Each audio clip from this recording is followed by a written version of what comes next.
Socrates left no written works of his own, yet his influence on the history of Western thought is deeper and more enduring than that of many philosophers who filled volumes with doctrine. What we know of him comes primarily through the dialogues of Plato, the historical account of Xenophon, and even the satirical portrayals of Aristophanes.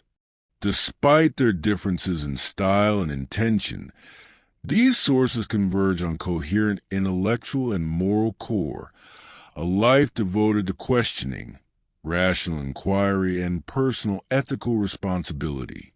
The 90 principles presented in this collection are an attempt to articulate that core in a clear, structured, and accessible form.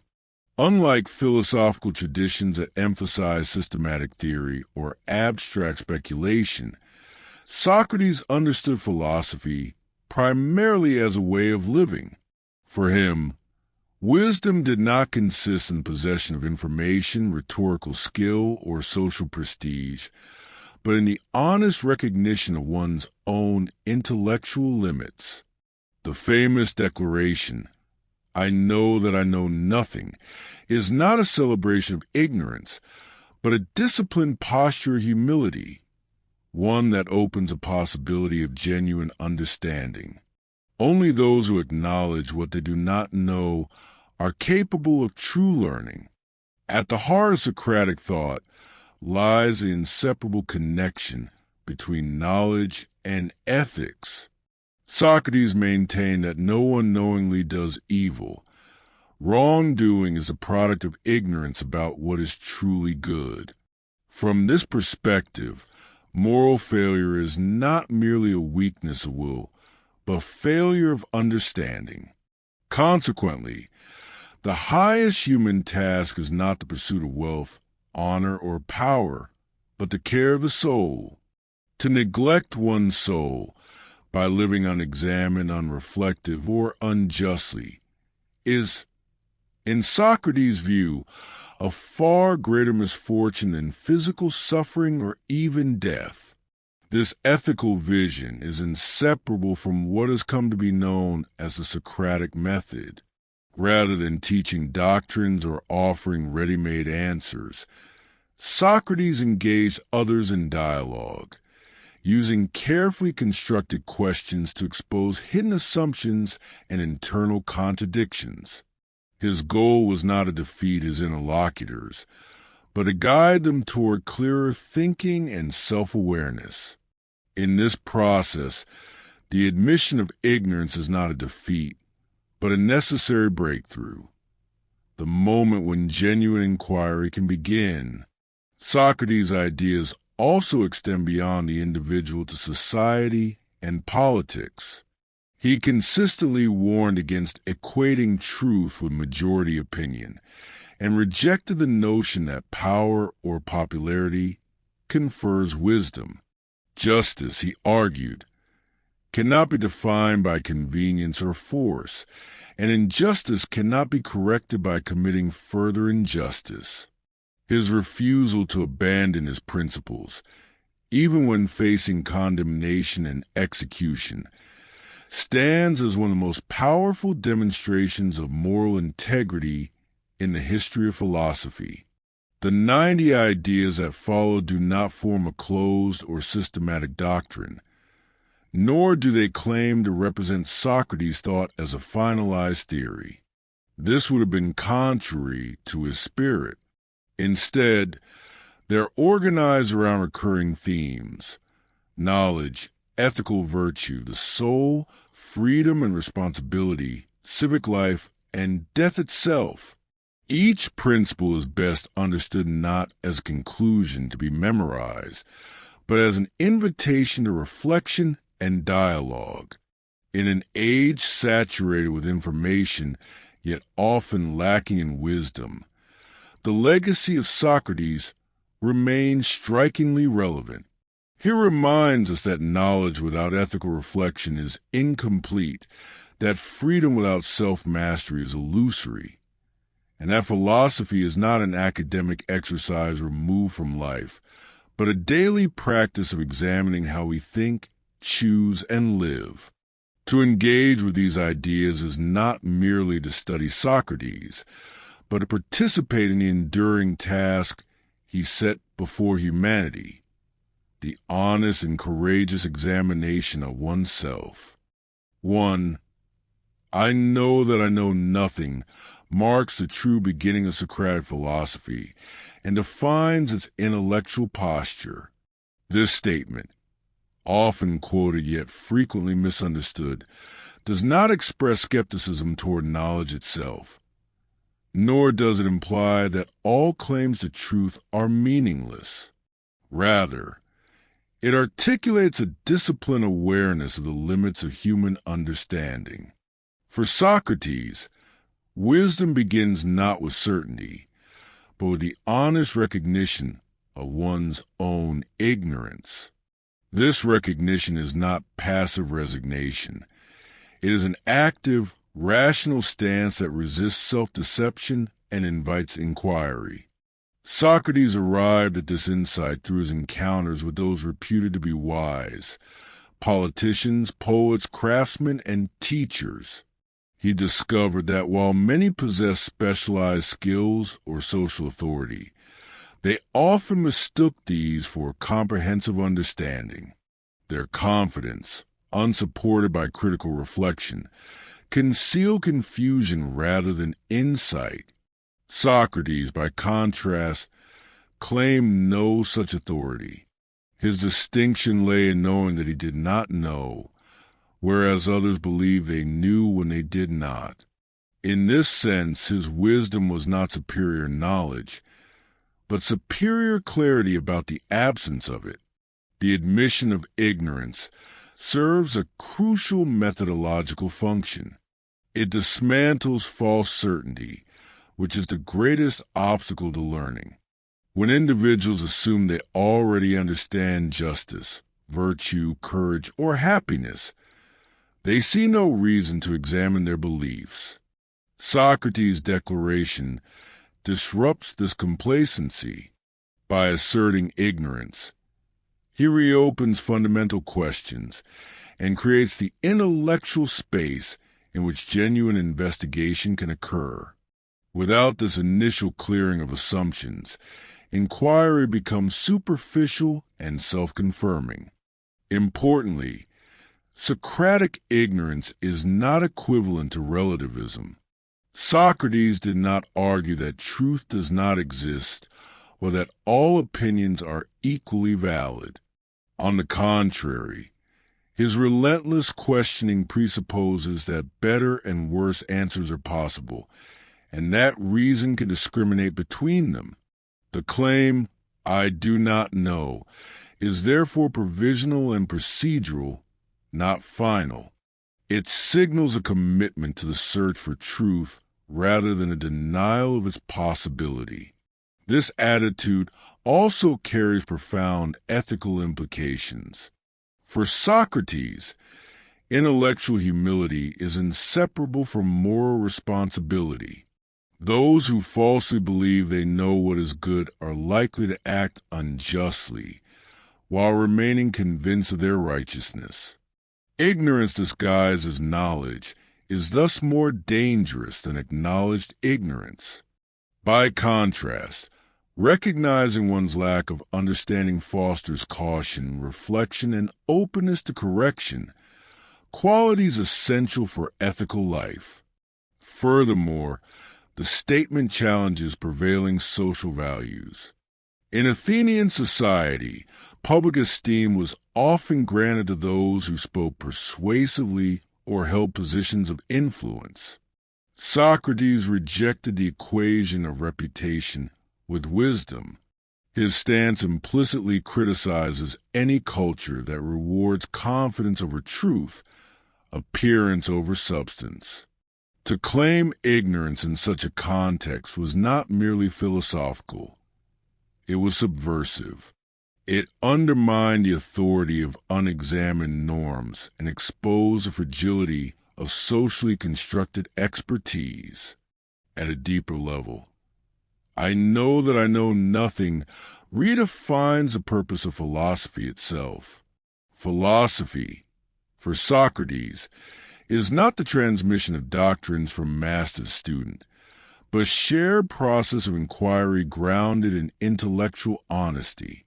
The philosopher does not present answers to be accepted, but questions to be pursued.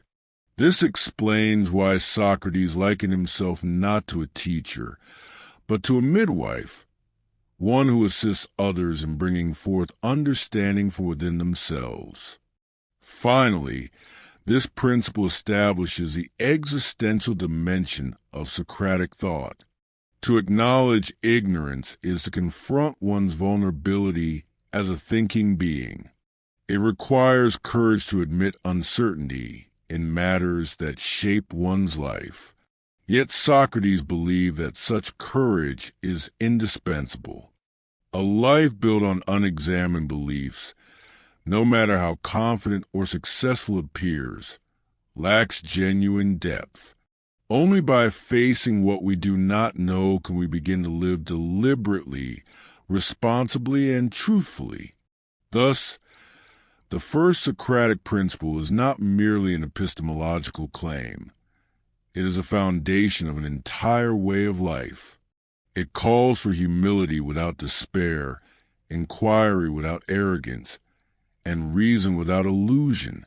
From this single acknowledgement that we do not yet know emerges the enduring task of philosophy, the disciplined and honest pursuit of understanding. 2. Human beings often believe they know, while in reality they do not. This insight follows directly from Socrates' acknowledgement of his own ignorance and sharpens it into a diagnosis of a broader human condition. If the first principle establishes humility as the starting point of wisdom, the second exposes the most common obstacle to attaining it, the illusion of knowledge. Socrates observed that people rarely lack opinions. What they lack is justified understanding. Yet these opinions are often held with great confidence, creating the false impression of knowledge. Socrates encountered this illusion repeatedly in his conversations with fellow Athenians. Politicians claimed to understand justice and the good of the city. Poets believed themselves wise because they could produce beautiful language, and skilled craftsmen assumed that expertise in one domain granted authority in all others through careful questioning. Socrates revealed that while such individuals could speak fluently, they struggled to define the concepts they relied upon. Their beliefs, when examined, proved inconsistent, vague, or contradictory. The danger of this condition lies not in ignorance itself, but in ignorance accompanied by certainty. A person who knows they do not understand is open to learning. A person who mistakenly believes they understand is closed to it.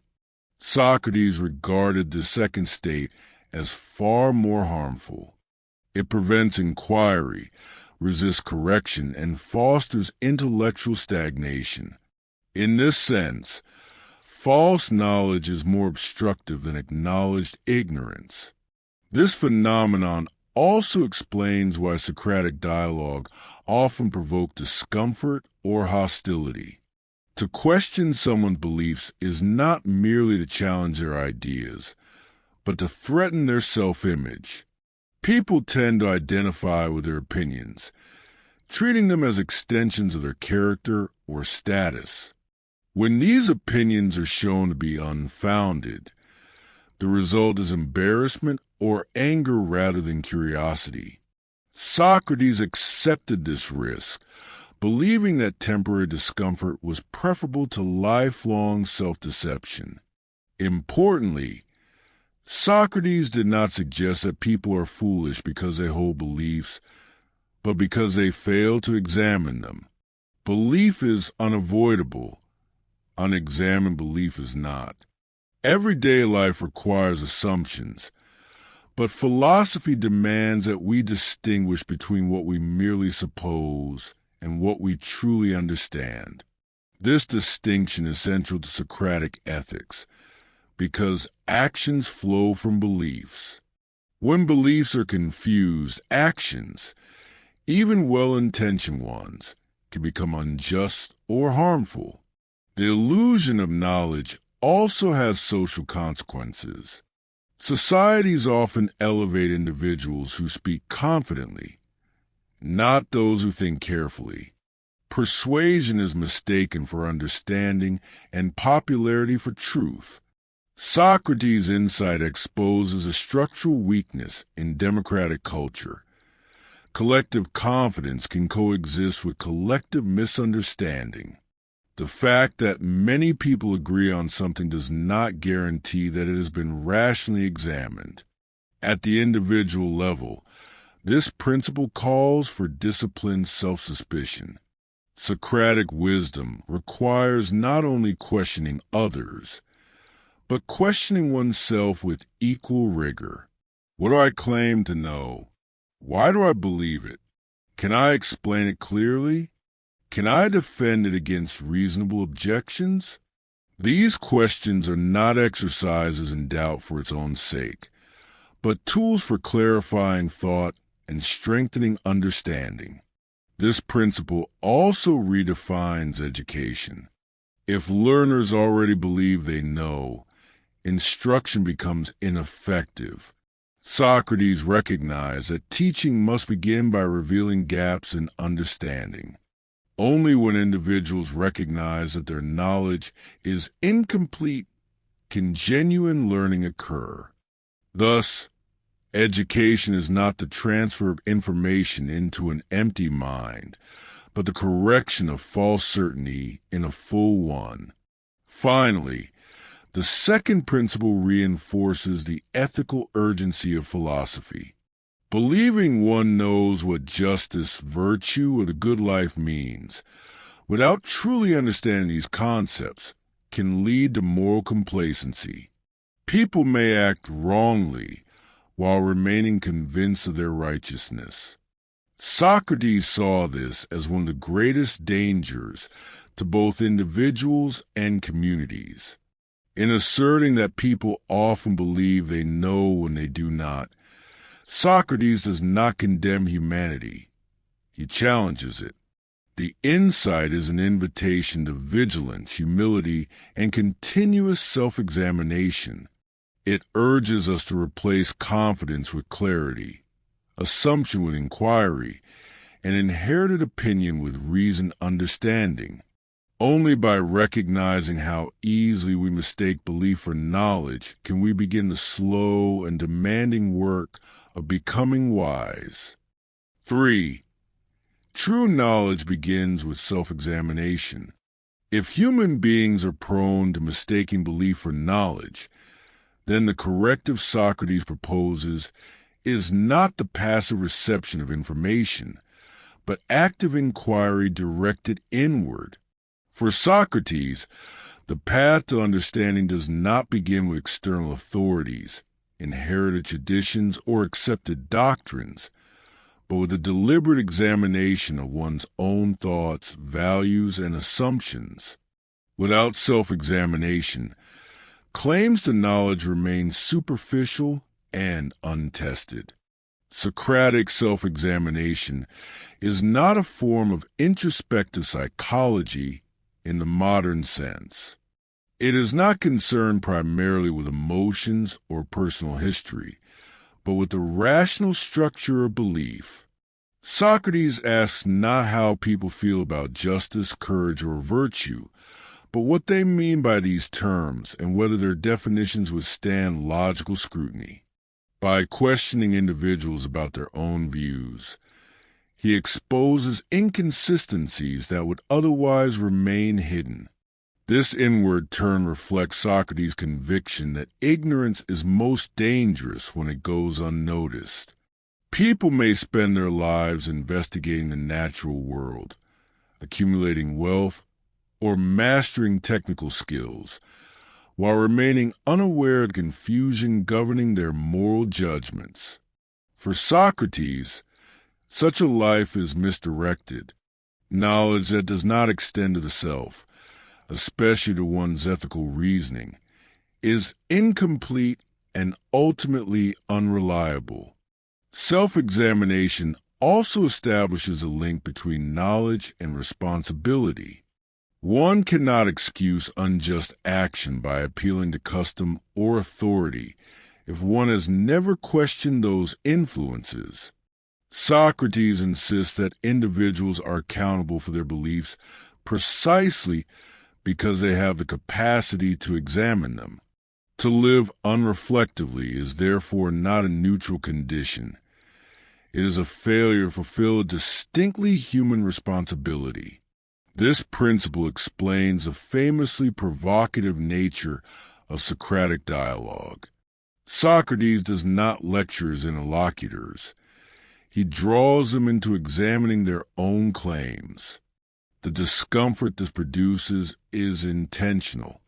By confronting individuals with contradictions in their thinking, Socrates forces them to recognize the difference between what they thought they understood and what they can actually justify. This moment of realization, often accompanied by confusion or embarrassment, is, for Socrates, a productive state. It signals the collapse of false certainty and the emergence of genuine inquiry. The emphasis on self-examination also redefines success and failure in philosophy. To discover that one does not yet know is not a defeat, but progress. Socrates measures philosophical achievement not by the possession of final answers, but by the clarity gained through questioning.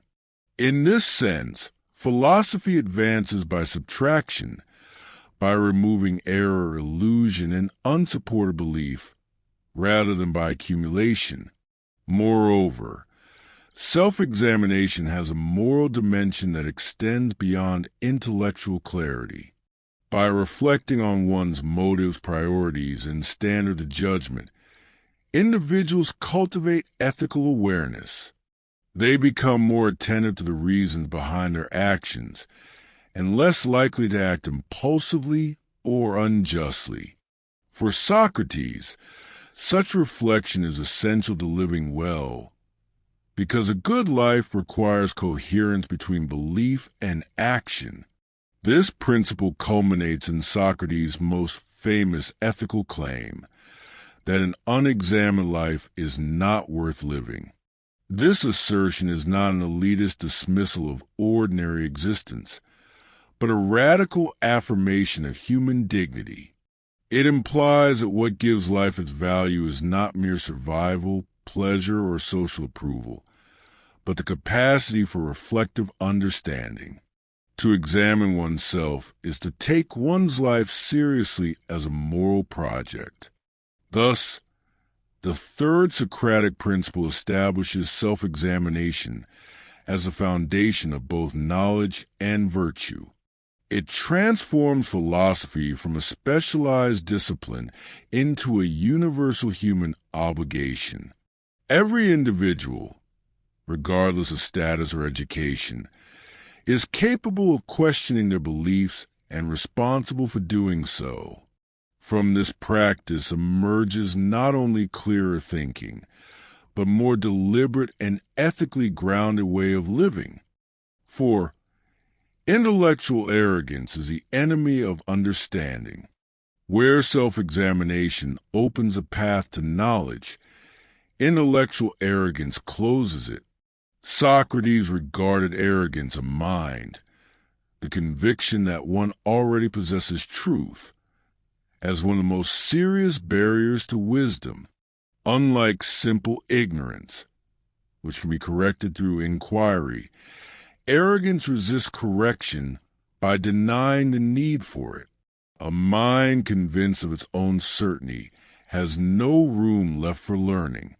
Socrates encountered this attitude frequently among those most respected in Athenian society. Individuals of high status, eloquence, or expertise often assume that their success in one domain guaranteed insight in others. This assumption, rarely questioned, produce a false sense of authority. Through dialogue, Socrates revealed that confidence was often unsupported by clear reasoning or consistent definitions. What appeared to be knowledge dissolved under scrutiny. Intellectual arrogance manifests not only as overconfidence, but also as impatience with questioning. Those who believe they already know tend to dismiss inquiry as unnecessary or even disruptive. Socrates saw such dismissal as a sign of intellectual weakness rather than strength. A person unwilling to be questioned is someone whose beliefs cannot withstand examination. True understanding, by contrast, welcomes challenge as a means of clarification. This principle also explains the moral danger of arrogance. When individuals assume that their judgments are unquestionably correct, they are more likely to act unjustly while remaining convinced of their virtue. Arrogance shields error from self-correction. For Socrates, this makes it ethically hazardous. False certainty can lead to harm without remorse, because it prevents the recognition of wrongdoing. Intellectual humility, which Socrates opposed to arrogance, is not self-doubt or indecision. It is a disciplined openness to reason. A humble thinker holds beliefs provisionally, subject to revision in light of better arguments. This stance preserves both rational integrity and moral responsibility. It acknowledges that understanding is always partial and that improvement is always possible. Socrates' own conduct embodied this principle. He never claimed authority, never presented himself as a teacher dispensing wisdom, and never appealed to tradition or reputation to support his arguments. His refusal to assert knowledge was not strategic modesty, but a philosophical commitment.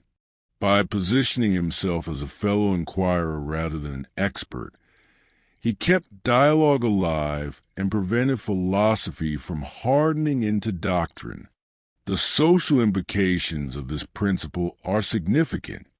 Cultures that reward confidence over reflection tend to elevate arrogance and suppress inquiry. In such environments, questioning is perceived as weakness or subversion. Socrates' fate illustrates the tension between intellectual humility and social power. His refusal to feign certainty or conform to unexamined beliefs made him threatening to those invested in appearances of knowledge. Ultimately, Socrates teaches that understanding requires the courage to admit one's limits. Intellectual arrogance may provide comfort and status, but undermines the very possibility of wisdom. To know that one might be wrong is not a deficiency. It is a condition that makes growth possible. In rejecting arrogance, Socrates affirms a vision of knowledge grounded not in domination or display, but in openness, dialogue, and continual self-correction. Thus, the fourth principle reinforces the foundation laid by the first three. Without humility, self-examination collapses. Without self-examination, ignorance goes unnoticed. And without awareness of ignorance, the pursuit of truth cannot begin. Intellectual arrogance is therefore not merely a personal flaw, but a fundamental obstacle to understanding itself. 5. Understanding is more important than the accumulation of information. Socrates drew a clear distinction between possessing information and achieving understanding. In his view, the mere collection of facts, skills, or opinions does not constitute wisdom. One may know many things and yet fail to grasp their meaning, coherence, or ethical significance. Understanding, by contrast, involves insight into reasons, relationships, and purposes. It transforms knowledge from something one has into something one lives by. This distinction was especially important in a culture that valued rhetorical ability and technical expertise. Sophists were admired for their capacity to persuade and to teach practical skills, often without concern for truth or moral substance. Socrates challenged this model by insisting that fluency without comprehension is hollow. A person who can speak convincingly about justice but cannot explain what justice is does not truly understand it. For Socrates, understanding requires the ability to give an account, to explain why one holds a belief, and to defend against rational challenge. Information can be memorized. Understanding must be achieved. It emerges through questioning, clarification, and the testing of assumptions. Without this process, beliefs remain external and unintegrated, exerting little influence on character or conduct. This emphasis on understanding also explains Socrates' suspicion of education conceived as transmission. He rejected the idea that wisdom could be handed down as a finished product. If learning were merely the transfer of information, it would leave the learner passive and dependent on authority. Socratic inquiry, by contrast, demands active participation. Understanding must arise within the individual through engagement with reason, not through acceptance of statements on trust. The ethical implications of this principle are decisive. Actions guided by unexamined information are unstable and easily distorted. A person may know rules, laws, or conventions, yet lack insight into their moral purpose. Such knowledge can be applied mechanically or manipulated for self-interest. Understanding, however, aligns belief with action. When one truly understands what is good, one is oriented toward acting accordingly. Socrates also recognized that information alone does not protect against error. Individuals often misuse knowledge when it is detached from reflection. Technical expertise, unaccompanied by ethical understanding, can amplify harm rather than prevent it. For this reason, Socrates placed greater value on clarity of judgment than on breadth of learning. A smaller body of well-understood beliefs is preferable to a vast store of unexamined information. This principle remains inseparable from Socratic humility. To prioritize understanding is to accept that knowing less but knowing it well is superior to knowing much superficially. It resists the temptation to equate quantity with depth and challenges the desire for quick answers. Understanding unfolds slowly through sustained inquiry and repeated revision. Finally, Socrates' insistence on understanding reorients the aim of philosophy. Philosophy is not an archive of propositions, but a practice of making sense of life. It seeks coherence between thought, speech, and action. Information may inform us about the world. Understanding helps us live within it wisely. Thus, the fifth principle completes a critical progression in Socratic thought. Having exposed ignorance, rejected arrogance, and established self-examination, Socrates now clarifies what genuine knowledge consists in. It is not accumulation, display, or possession, but insight earned through reason, sustained by humility, and expressed in ethical living. 6. Knowledge must be tested by reason. For Socrates, no belief deserves the status of knowledge unless it can withstand rational examination. Assertions based solely on tradition, authority, emotion, or popularity remain opinions, regardless of how widely they are accepted. Reason functions as a standard by which claims are evaluated, clarified, and either strengthened or rejected. Without this test, beliefs remain fragile and untrustworthy. Socrates' reliance on reason explains the persistent questioning of commonly accepted views. When someone asserted that courage, justice, or virtue was obvious or self-evident, Socrates responded not with contradiction, but with inquiry. He asked for definitions, examples, and justifications, forcing beliefs to move from vague intuition to articulated reasoning. Many claims failed this process, revealing that they rested on habit rather than understanding. This commitment to rational testing distinguishes Socratic inquiry from mere debate or sophistry. The goal is not to win arguments, but to approach truth by eliminating error.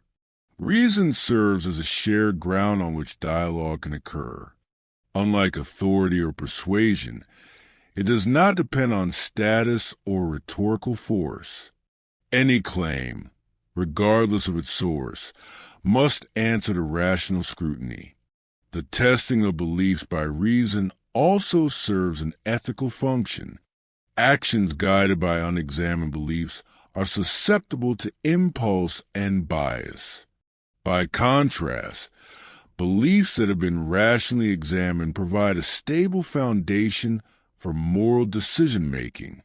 Socrates believed that individuals who reflect on their reasons for acting are less likely to act unjustly, because reason exposes inconsistency between professed values and actual conduct. This principle further reinforces Socratic humility. To submit one's beliefs to reason is to accept the possibility of being wrong. It requires openness to revision and a willingness to abandon cherished opinions when they prove incoherent. Such discipline protects inquiry from dogmatism and keeps philosophy aligned with truth rather than self-affirmation. Socrates also understood that rational testing is not a one-time event. Beliefs must be continually re-examined as new arguments arise and circumstances change. Knowledge is therefore dynamic rather than static. What matters is not reaching final certainty, but maintaining a commitment to reasoned justification. This ongoing process sustains intellectual integrity over time. The social implications of this principle are substantial. Societies that fail to test beliefs by reason are vulnerable to manipulation and injustice. When authority or tradition replaces rational evaluation, error becomes institutionalized. Socrates' insistence on reason thus represents not only a philosophical stance, but a civic virtue. Rational citizens are better equipped to resist falsehood and to uphold justice. Finally, this principle situates reason at the center of human dignity. For Socrates, the capacity to reason is what distinguishes human beings and makes ethical life possible. To neglect this capacity is to live below one's potential. To exercise it rigorously is to honor the defining feature of humanity. Thus, the sixth principle clarifies the criterion of Socratic knowledge. Understanding is not achieved through accumulation or confidence, but through beliefs that have survived rational testing. Reason does not guarantee infallibility, but offers the best defense against illusion.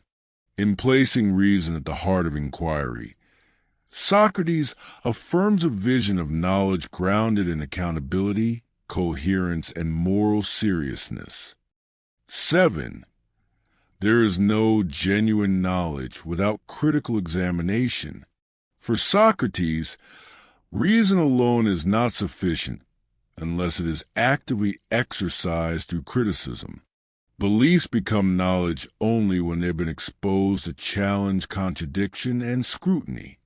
Without critical examination, even rational-sounding claims may conceal error or ambiguity.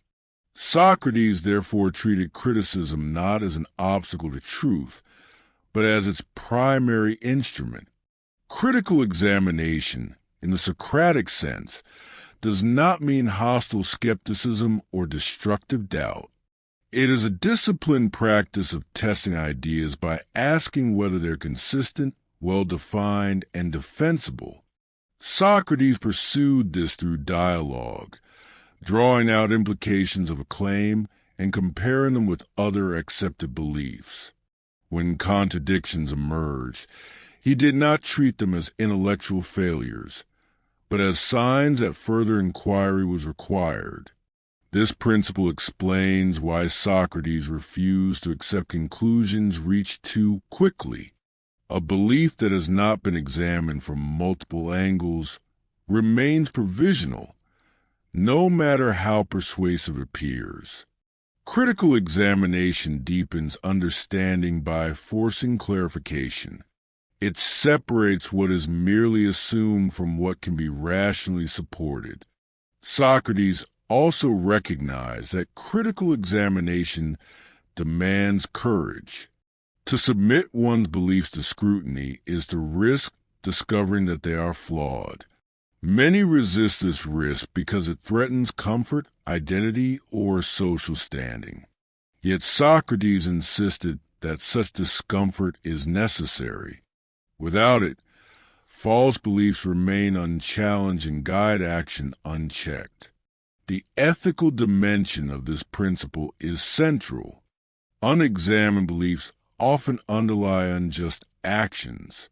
When individuals act on assumptions they have never questioned, they may cause harm while remaining convinced of their moral correctness.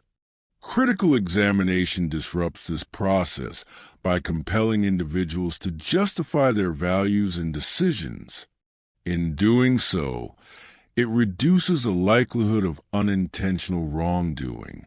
This principle also reinforces the communal nature of inquiry. Critical examination thrives in dialogue, where different perspectives expose blind spots and challenge complacency. Socrates valued conversation precisely because it subjects ideas to external testing. Solitary reflection is valuable, but without engagement with others, it can reinforce hidden assumptions rather than correct them. Moreover, Socrates' insistence on critical examination rejects the authority of tradition as a final arbiter of truth. Customs and conventions may persist for generations without ever being rationally justified. Socratic philosophy demands that such beliefs be reevaluated, not out of disrespect, but out of commitment to truth. Only those traditions that survive critical scrutiny deserve continued allegiance. At a deeper level, this principle defines a boundary between belief and knowledge. Knowledge is not simply what one holds to be true, but what one could defend against reasoned objection. Critical examination transforms belief into understanding by exposing it to the possibility of refutation. Without that exposure, claims remain fragile and unearned. Thus, the seventh principle completes the epistemic foundation of Socratic thought. Knowledge arises not from certainty, authority, or habit, but from beliefs that have endured sustained critical testing. By insisting on examination, Socrates affirms that truth is not fragile. It is strengthened by challenge. What cannot survive scrutiny does not deserve our confidence, and what can is worthy of guiding our lives. 8. Knowledge is inseparable from moral life. For Socrates, knowledge is never morally neutral. To understand something truly, especially concepts such as justice, virtue, or the good, is to be oriented toward acting in accordance with that understanding. Knowledge that remains disconnected from action is incomplete. This conviction lies at the heart of Socratic ethics and distinguishes his philosophy from purely theoretical approaches. Socrates rejected the idea that one could possess genuine knowledge of the good while consistently acting against it. Such a separation, he argued, confuses information with understanding. If a person truly knows what justice is, that knowledge necessarily shapes their choices. When people act unjustly, Socrates maintained, it is not because they know the good and reject it, but because they misunderstand it. Moral failure is therefore a form of cognitive failure. This view explains Socrates' insistence on examining ethical concepts with the same rigor applied to logical ones. To leave moral beliefs vague or unexamined is not a harmless oversight. It directly affects how one lives. Ethical ignorance leads to harmful actions not through malice, but through confusion. Knowledge, properly understood, serves as a guide to conduct. The inseparability of knowledge in moral life also clarifies why Socrates placed such emphasis on the care of the soul. The soul, for him, is the seat of judgment, intention, and choice. To improve the soul is to improve one's capacity to understand and to act rightly. Knowledge that does not transform the soul remains external and superficial. This principle challenges common assumptions about moral responsibility. People often excuse wrongdoing by appealing to external pressures or personal desires. Socrates shifts responsibility inward. Since individuals are capable of examining their beliefs and refining their understanding, they are accountable for the quality of their moral reasoning. Ignorance may explain wrongdoing, but it does not absolve the obligation to seek understanding. The social implications of this principle are significant. Societies that separate knowledge from ethics risk elevating technical expertise without moral judgment. Skills may advance while wisdom declines. Socrates warned against this imbalance, recognizing that power and knowledge, when detached from ethical understanding, can magnify injustice rather than prevent it. This inseparability also reshapes the purpose of education. Education, for Socrates, is not the production of efficient individuals, but the cultivation of virtuous ones. Teaching that neglects moral understanding fails in its most important task. Knowledge must be directed toward the good if it is to fulfill its human purpose. Finally, this principle reinforces the unity of Socratic philosophy. Epistemology, ethics, and personal conduct are not separate domains, but aspects of a single endeavor, living well. To know is to be responsible. To understand is to be accountable. Knowledge that does not inform how one lives is not yet knowledge in Socratic sense. Thus, the eighth principle affirms that philosophy is not an abstract pursuit detached from life, but a moral practice. Understanding shapes character, and character shapes action. In binding knowledge to moral life, Socrates establishes a vision of wisdom that is lived, not merely contemplated. 9. Learning is a lifelong process. For Socrates, the pursuit of knowledge has no final endpoint. Because human understanding is limited and always vulnerable to error, learning must remain continuous. Wisdom is not a state one reaches and then possesses permanently, but an ongoing activity sustained by questioning, reflection, and revision. To stop learning is to assume a completeness of understanding that Socrates believed no human being could legitimately claim. This view follows directly from Socratic humility. If one acknowledges ignorance and recognizes the ease with which belief masquerades as knowledge, then ongoing inquiry becomes a necessity rather than an option. Each conclusion remains provisional, open to further examination as new arguments emerge or as deeper reflection exposes hidden assumptions. Learning, in this sense, is inseparable from intellectual integrity. Socrates' own life exemplified this principle. He did not withdraw from inquiry with age or reputation, nor did he claim to have settled the questions he pursued. Instead, he continued to engage others in dialogue, treating every conversation as an opportunity for further clarification. His refusal to present himself as a final authority reflects his commitment to learning as a permanent condition of philosophical life. Lifelong learning also has ethical significance. Moral understanding is not fixed once and for all. It develops through experience and reflection. As circumstances change, individuals must reconsider how general principles apply to particular situations.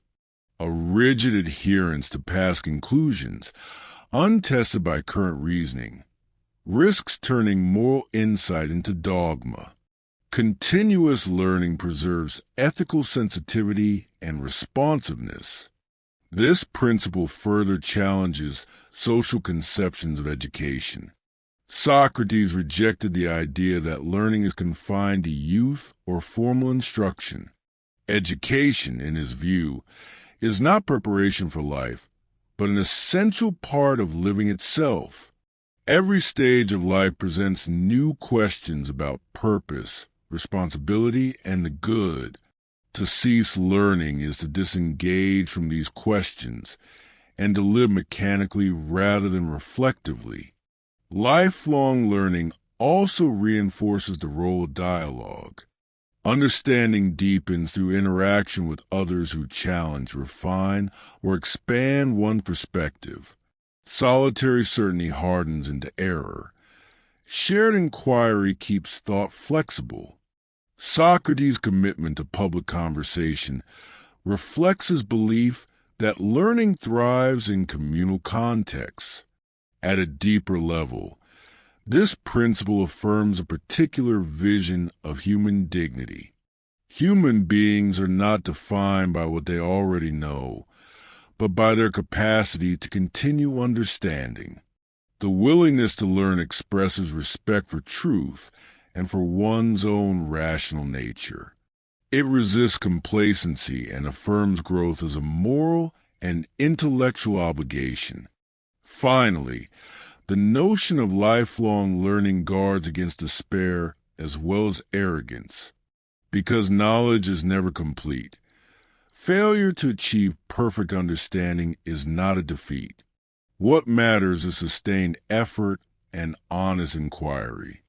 Progress consists not in final answers, but in clearer questions and better reasoning. Thus, the ninth Socratic principle situates learning as a permanent task. It transforms philosophy from a pursuit of conclusions into a discipline of attention and care. To live wisely is not to arrive at certainty, but to remain faithfully engaged in the ongoing work of understanding. 10. Knowledge cannot be imposed. It can only be brought forth. For Socrates, genuine knowledge is not something that can be transferred from one person to another as a possession. It cannot be imposed by authority, memorized through instruction, or accepted merely on trust. Instead, knowledge must emerge within the individual through active reasoning and self-discovery. This conviction lies at the core of Socratic pedagogy and explains his rejection of conventional teaching methods. Socrates famously compared himself to a midwife. Just as a midwife does not give birth herself but assists others in doing so, Socrates claimed that he did not impart knowledge, but helped others bring their own understanding into being. This metaphor captures a fundamental insight.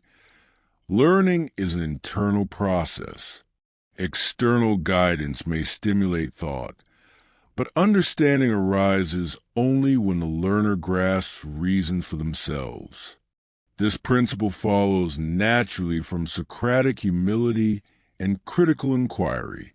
If knowledge must be tested by reason and subjected to examination, then it cannot simply be accepted from another person regardless of their authority. Acceptance without understanding produces belief, not knowledge. Socrates therefore resisted any role that positioned him as an expert dispensing truths. The ethical implications of this view are significant. When beliefs are imposed rather than understood, individuals become dependent and unreflective. They may conform outwardly while remaining inwardly confused. Socrates saw such dependence as incompatible with moral responsibility. Since individuals are accountable for their actions, they must also be accountable for the beliefs that guide those actions. This accountability requires personal understanding. This principle also reshapes the nature of education. Education, for Socrates, is not the filling of an empty mind, but the awakening of an active one. The teacher's task is to provoke questioning, reveal inconsistencies, and encourage clarity, not to supply final answers. Learning succeeds when individuals take ownership of their understanding. Moreover, knowledge that is brought forth rather than imposed is more stable and enduring. What one understands through reasoning is less vulnerable to manipulation or forgetfulness. It becomes integrated into character and judgment, guiding action even in the absence of external pressure. Socrates valued this internalization because it aligns knowledge with ethical life. This view also explains why Socrates welcomed confusion as a productive state. When imposed beliefs collapse under questioning, individuals experience uncertainty. Rather than seeing this as failure, Socrates regarded it as the necessary condition for genuine understanding to emerge. Confusion clears the ground for insight. Finally, this principle affirms the dignity of the learner. Every individual possesses a capacity for reason and therefore the potential for understanding. Knowledge is not the privilege of an elite, but the result of disciplined inquiry available to all who are willing to engage in it. Thus, the 10th principle completes the first movement of Socratic thought. Knowledge begins with humility, is sustained by examination, and culminates in self-generated understanding. To know is not to receive, but to awaken, to bring forth insight through reasoned reflection and honest inquiry. 11. Questioning is a primary tool for discovering truth. For Socrates, questioning is not a preliminary step to knowledge, but its central mechanism. Truth does not reveal itself through passive observation or authoritative declaration. It emerges through disciplined inquiry. Questions function as instruments that probe assumptions, clarify meanings, and expose contradictions. Without questioning, beliefs remain inert and unexamined, incapable of rising to the level of knowledge. Socratic questioning is deliberate and methodical. It begins with seemingly simple inquiries. What do you mean by this? Can you define it? And gradually advances toward deeper challenges. This progression is intentional. By starting from what the interlocutor already claims to know, Socrates ensures that inquiry is grounded in the individual's own beliefs rather than imposed from outside. Truth, if it is to be meaningful, must be discovered internally. Unlike rhetorical questioning, which seeks to persuade or dominate, Socratic questioning seeks understanding. Its aim is not to defeat an opponent, but to test ideas against reason. Each question narrows ambiguity and demands justification. When answers prove inconsistent, the questioning continues, not to humiliate, but to illuminate. Socrates viewed contradiction not as failure, but as evidence that inquiry is working. This emphasis on questioning reflects Socrates' rejection of intellectual passivity. To accept answers without asking how or why is to abandon one's rational responsibility. Questioning activates the mind and transforms a learner from a recipient into a participant. In this sense, questioning is an ethical act. It honors the human capacity for reason and resists mental dependency. Questioning also guards against dogmatism. Fixed doctrines discourage inquiry by presenting conclusions as final. Socrates opposes closure. Even when a tentative definition is reached, it remains open to further questioning. Truth, in the Socratic view, is approached asymptotically through successive refinements rather than seized in a single formulation. Questions keep thought flexible and responsive. The social dimension of questioning is equally important. Socratic dialogue unfolds in conversation, not isolation. Through questioning, individuals expose their ideas to others, allowing errors to surface that might remain invisible in solitary reflection. Dialogue creates a shared space in which truth is pursued collectively, not possessed privately. This cooperative aspect distinguishes Socratic inquiry from adversarial debate. Yet questioning also carries risk. It unsettles certainty and challenges authority. Those who benefit from unexamined beliefs may experience questioning as threatening or disruptive. Socrates accepted this risk, believing that the discomfort produced by questioning was preferable to the harm caused by ignorance. His role as a persistent questioner earned him hostility precisely because it exposed fragile foundations beneath confident claims. Questioning also has a moral function. Ethical concepts such as justice, courage, and virtue exert real influence over action. If these concepts remain vague or unquestioned, they guide behavior blindly. By subjecting them to questioning, Socrates sought to align action with understanding. Moral clarity, in his view, is impossible without sustained inquiry. At a deeper level, questioning embodies Socratic humility. To ask a question is to admit that one does not yet know. It resists the temptation to appear wise, and instead commits to becoming wise. This humility does not weaken inquiry. It strengthens it by keeping attention focused on truth rather than reputation. Finally, Socrates' elevation of questioning redefines the purpose of philosophy. Philosophy is not a storehouse of answers, but a practice of asking better questions. Progress is measured not by certainty achieved, but by depth attained. Each genuine question opens new dimensions of understanding and reveals further complexities. Thus, the 11th principle establishes questioning as the engine of Socratic philosophy. It animates reason, sustains humility, and protects inquiry from stagnation. Through questioning, beliefs are transformed into understanding, and understanding into wisdom. Without it, philosophy ceases to live. With it, the search for truth remains perpetually alive. 12. Dialogue is superior to monologue in pursuit of wisdom.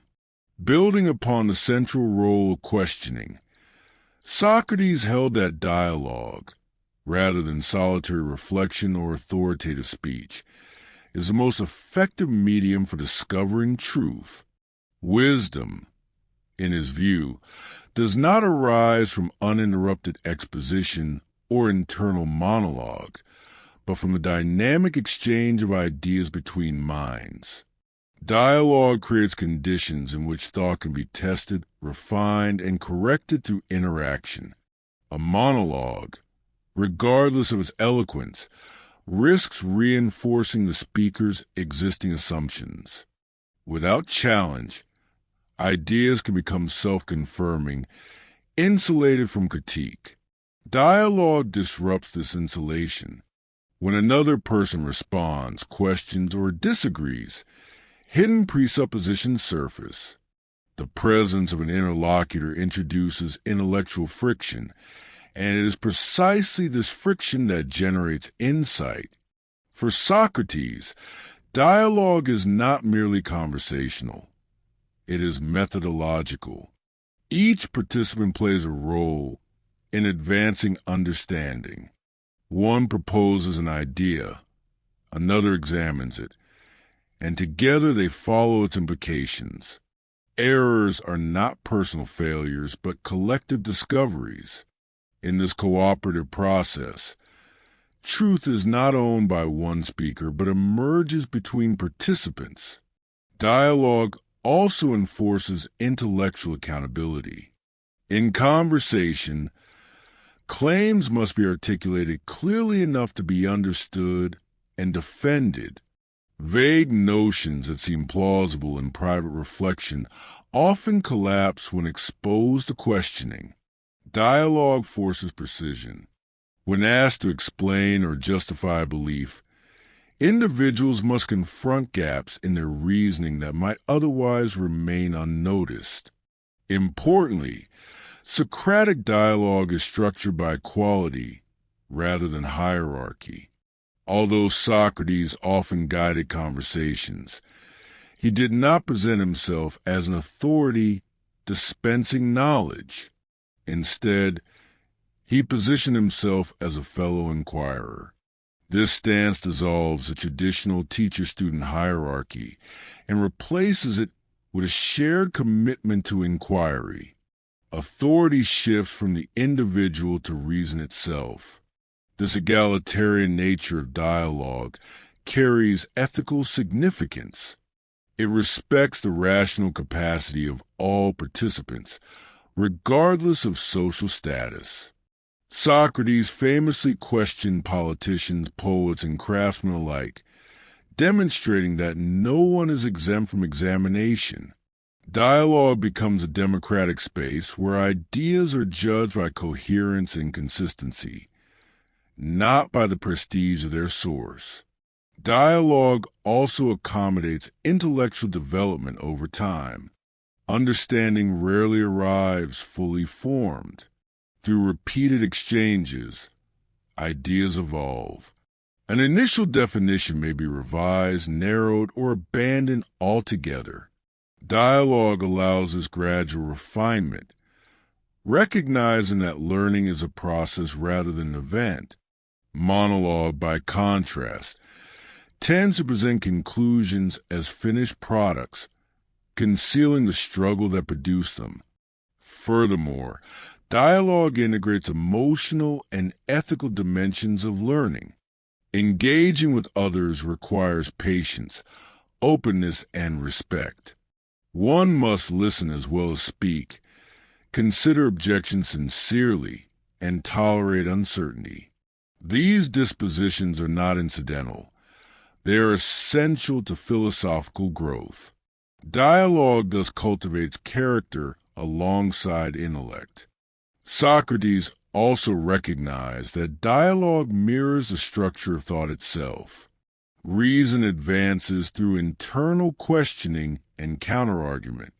External dialogue makes this process visible and explicit. By verbalizing thought in conversation, individuals externalize reasoning patterns, making them easier to examine and correct. Dialogue is, in this sense, thinking aloud in a shared space. However, dialogue is not without challenges. It demands vulnerability. To participate honestly, one must risk being wrong. Pride and defensiveness can obstruct the process. Socrates accepted these difficulties, believing that the discomfort of exposure was a necessary cost of genuine learning.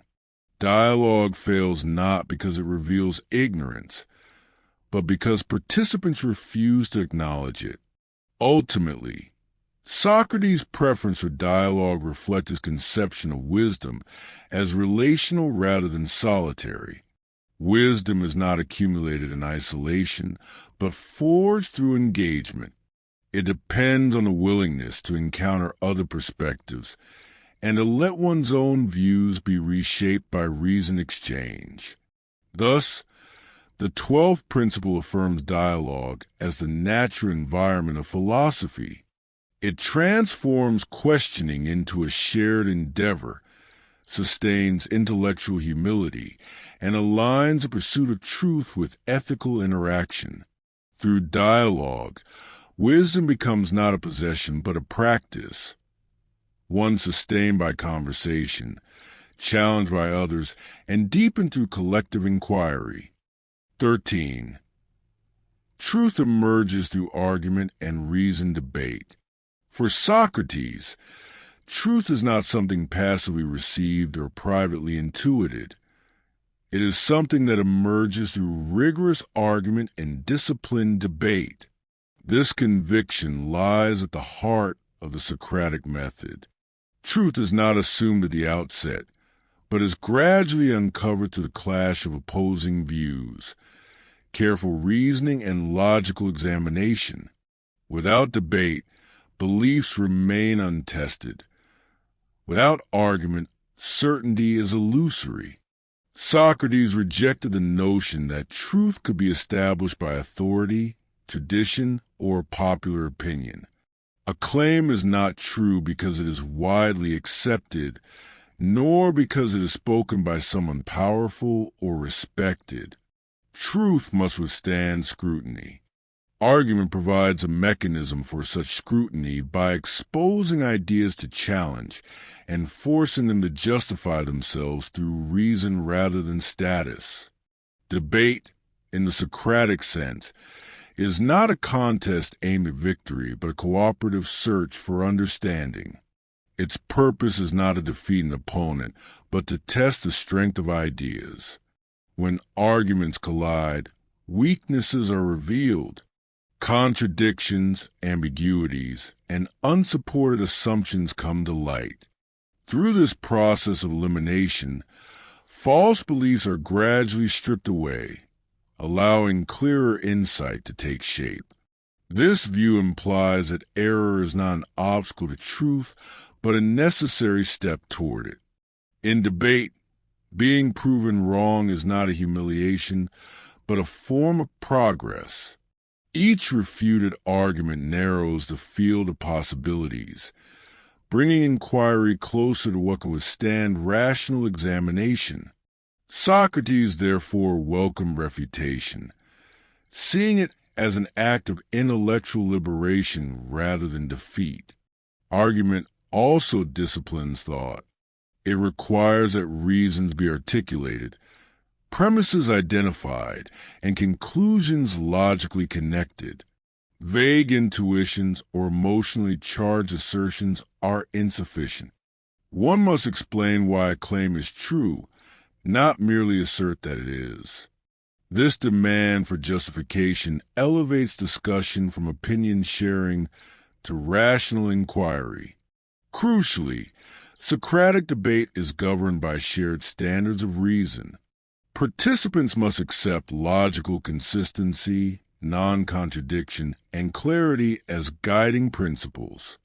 Without these common norms, debate degenerates into rhetoric or power struggle. Socrates sharply distinguished philosophy from sophistry. The former seeks truth through reason, while the latter seeks persuasion regardless of truth, through argument. Socrates aimed to reveal not only false conclusions but flawed modes of thinking. An individual might hold a true belief for the wrong reasons, or a false belief that appears plausible due to hidden assumptions. Debate brings these cognitive structures into the open. By examining how people reason, not just what they conclude, Socrates addressed the roots of error. Debate also has a moral dimension. To engage honestly in argument requires intellectual integrity.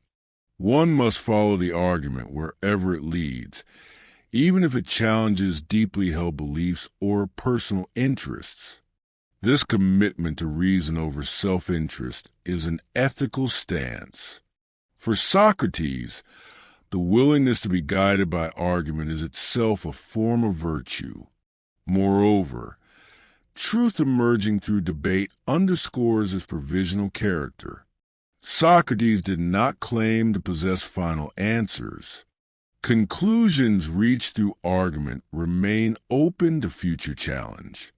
New arguments, better reasoning, or deeper analysis may refine or overturn previous results. This openness does not weaken truth. It protects it from dogmatism.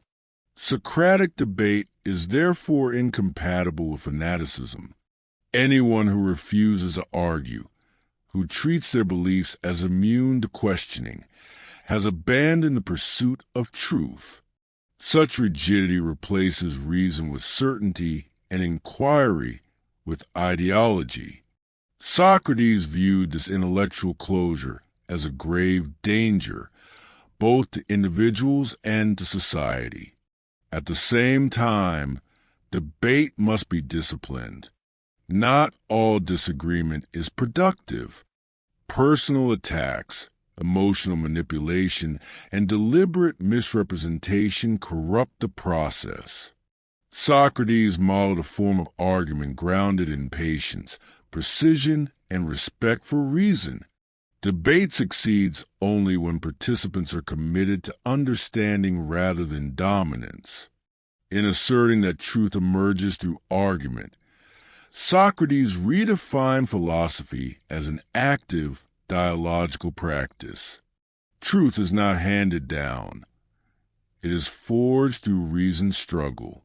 Each argument refines understanding. Each refutation clears away illusion.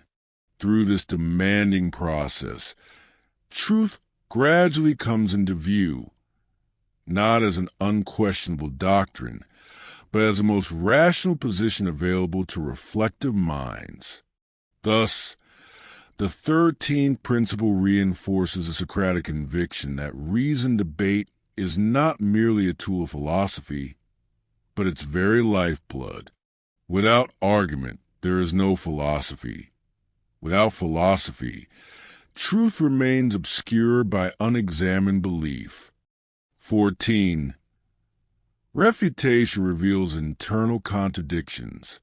For Socrates, refutation is not an act of negation for its own sake, but a precise intellectual instrument designed to expose contradictions hidden within beliefs. Many opinions appear coherent on the surface, yet collapse when their implications are examined carefully. Refutation brings these hidden tensions to light, revealing that what seems stable is often internally inconsistent. Socratic refutation operates by accepting an interlocutor's claims provisionally and then following their logical consequences. Rather than introducing external objections, Socrates works from within the belief system itself.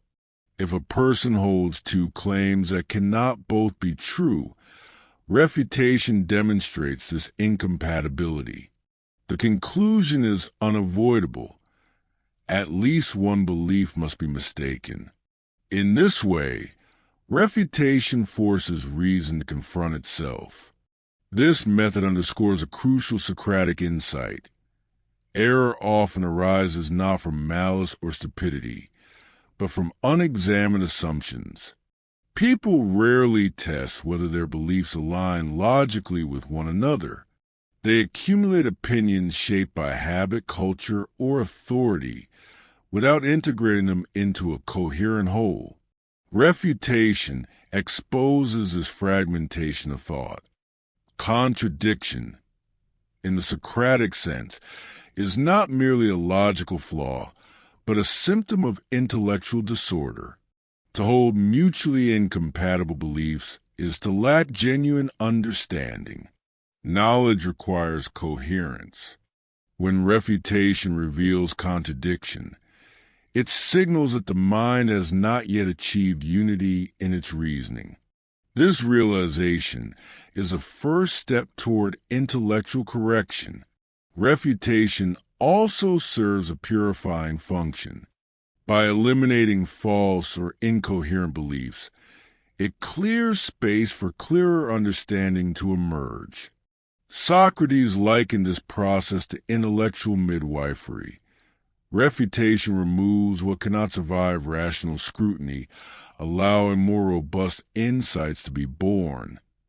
Without this cleansing stage, inquiry remains cluttered with confusion. Importantly, refutation is not intended to replace one set of beliefs with another ready-made system. Socrates does not immediately supply alternative doctrines after exposing contradictions. Instead, he leaves the interlocutor in a state of productive uncertainty. This condition, often described as aporia, is not intellectual paralysis but openness. It marks a transition from false confidence to genuine inquiry. Many experience refutation as unsettling or even humiliating. To discover that one's beliefs are contradictory can feel like an attack on one's identity. Socrates understood this discomfort, but regarded it as necessary. Psychological unease is the price of intellectual honesty. To avoid refutation in order to preserve comfort is to choose illusion over understanding. Refutation also distinguishes philosophy from rhetoric. A rhetorician seeks to make beliefs persuasive. A philosopher seeks to make them consistent. Rhetoric can coexist with contradiction, so long as it convinces an audience. Philosophy cannot.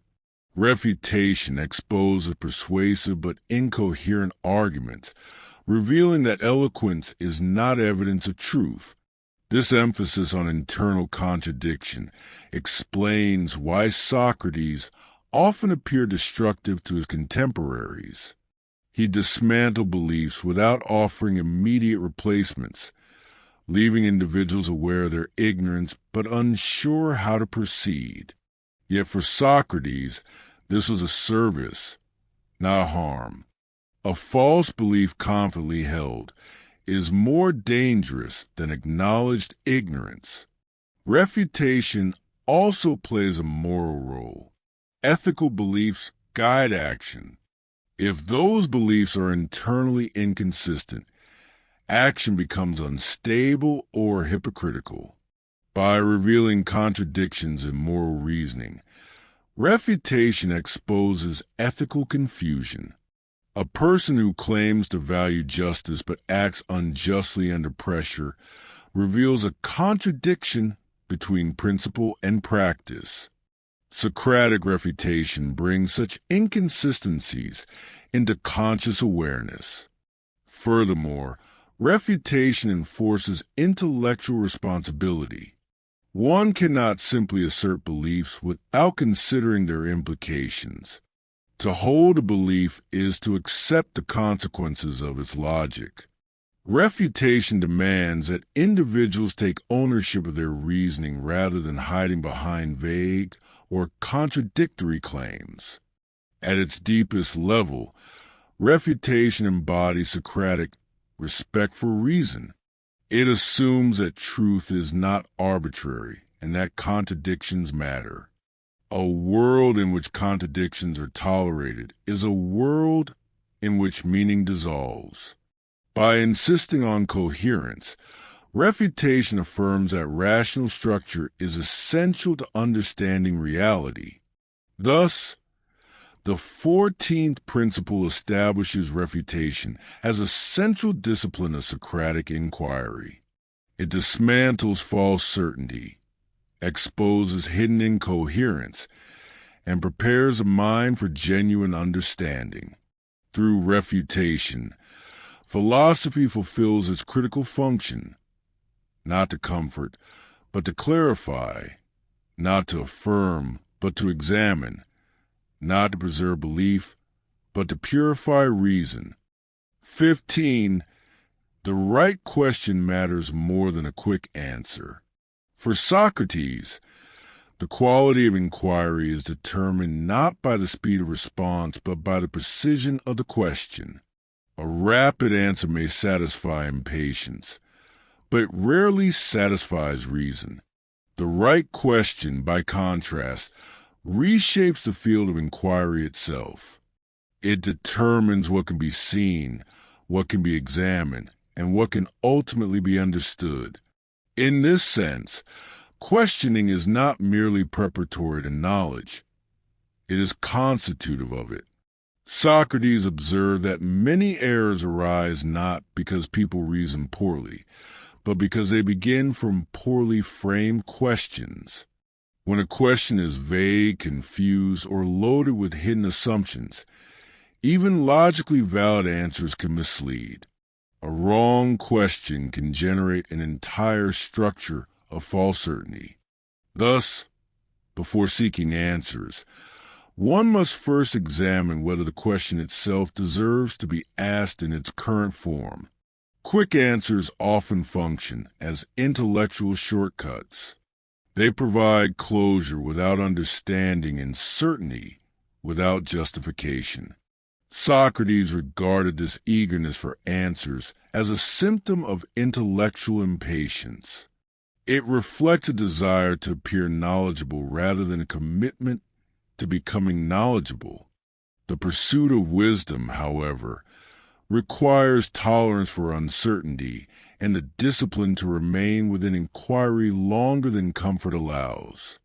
The right question, by contrast, slows thought down. It interrupts habitual responses and forces the mind to reconsider its assumptions. Such questions often appear simple, even naive. What is justice? What is courage? What is virtue? Yet their apparent simplicity is deceptive. They demand definitions rather than examples, principles rather than anecdotes. By insisting on clarity at the level of concepts, Socrates redirected inquiry from surface opinions to underlying structures. This emphasis reveals a fundamental Socratic insight. Answers are downstream from questions. If the question is confused, the answer will merely reinforce confusion. If the question is clear, even partial or tentative answers can advance understanding. Therefore, intellectual progress depends less on accumulating answers than on refining the questions that guide inquiry.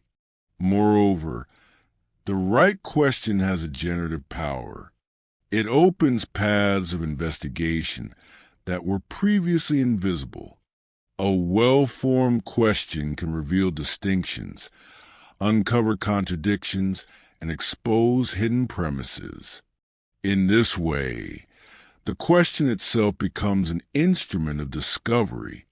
It does not merely solicit information. It actively shapes understanding. Socrates also recognized that the right question is often disruptive. It challenges what is taken for granted and destabilizes comfortable beliefs. This is why many resist such questions. Quick answers preserve equilibrium. Deep questions disturb it. Yet for Socrates, disturbance is not a defect, but a necessity. Without intellectual disturbance, there is no movement toward truth. The prioritization of questions over answers also explains Socrates' refusal to offer doctrines. He did not present himself as a source of definitive answers, because doing so would encourage passive acceptance. Instead, he modeled the art of questioning, demonstrating how inquiry should proceed. His goal was not to transmit conclusions, but to cultivate the capacity for rational self-examination. This approach has ethical implications. A person who seeks quick answers often seeks guidance that absolves them of responsibility. If someone else provides the answer, one need not think further. The right question, however, demands personal engagement. It requires the individual to examine their own beliefs and participate actively in the search for understanding. In this sense, questioning is an exercise of moral autonomy. The preference for the right question also guards against dogmatism. Fixed answers tend to harden into doctrines, resistant to revision. Questions, by contrast, remain open. They invite continued examination and adaptation. Socrates believed that wisdom requires this openness, a willingness to revise one's understanding in light of better reasoning. The right question keeps thought alive. The final answer risks closing it prematurely. Furthermore, Socratic questioning distinguishes depth from efficiency. In practical matters, quick answers may have utility, but in matters of truth, justice, and the good life, efficiency is not a virtue. These domains require careful articulation and sustained reflection. To rush toward answers in such matters is to mistake decisiveness for understanding. At a deeper level, the elevation of questioning reflects Socrates' conception of philosophy as a way of life. Philosophy is not a problem-solving technique aimed at producing outputs. It is a disciplined practice of examining meaning. The right question aligns inquiry with what truly matters. It directs attention toward fundamental concerns rather than superficial resolutions. Thus, the 15th principle affirms that wisdom begins not with answers, but with the courage to ask better questions. The right question resists haste, challenges assumptions, and opens space for genuine understanding. In privileging questions over quick answers, Socrates established a standard of inquiry that values depth over speed, clarity over certainty, and truth over comfort. 16. Breaking prejudices is a first step toward understanding. For Socrates, genuine understanding cannot begin until inherited assumptions and unexamined prejudices are brought into question. Prejudice, in this sense, does not merely refer to social bias, but to any belief accepted without rational examination. Such beliefs shape perception silently, guiding thought while remaining invisible to the thinker. As long as these assumptions remain intact, inquiry is constrained and understanding remains superficial. Socrates recognized that most people do not start from ignorance, but from false certainty.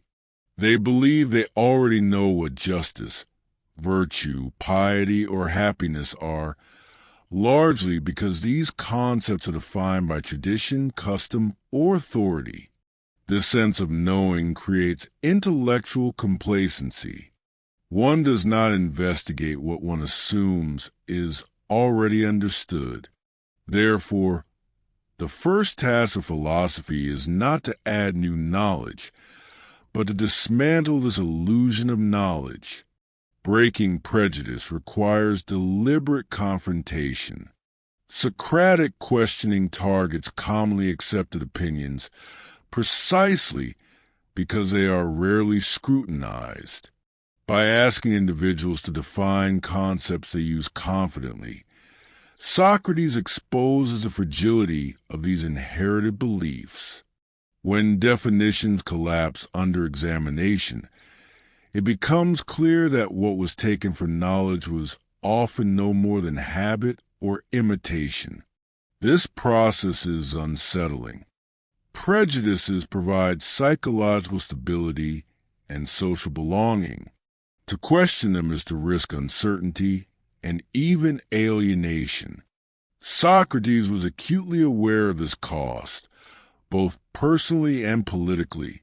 Yet he maintained that comfort built on false belief is a poor substitute for understanding. Intellectual security gained through unexamined assumptions is, in his view, a form of self-deception. The removal of prejudice is not an end in itself, but a necessary clearing. Like clearing debris from a field before cultivation, Socratic inquiry removes obstacles that prevent insight from taking root. Without this initial negative phase, positive understanding cannot emerge. Any attempt to build knowledge on a foundation of prejudice will reproduce confusion rather than clarity. Importantly, Socrates did not equate prejudice with ignorance alone. Even educated individuals are subject to it. Social position, professional expertise, and rhetorical skill can reinforce false confidence. Socrates' encounters with politicians, poets, and craftsmen illustrate this point. Each group possessed a form of knowledge, yet often extended it beyond its proper domain, mistaking partial expertise for universal wisdom. This overreach is itself a form of prejudice. Breaking prejudice also requires self-awareness. Many assumptions are not explicitly held, but embedded in language and practice. Socratic dialogue brings these implicit beliefs to the surface by forcing articulation. Once expressed, they become available for examination. What cannot be stated clearly cannot be defended rationally, and what cannot be defended must be reconsidered. This emphasis highlights a central ethical dimension of Socratic philosophy. To cling to prejudice is not merely an intellectual failure, but a moral one. It reflects a refusal to take responsibility for one's beliefs. Socrates held that individuals are accountable not only for their actions, but for the reasoning that underlies them.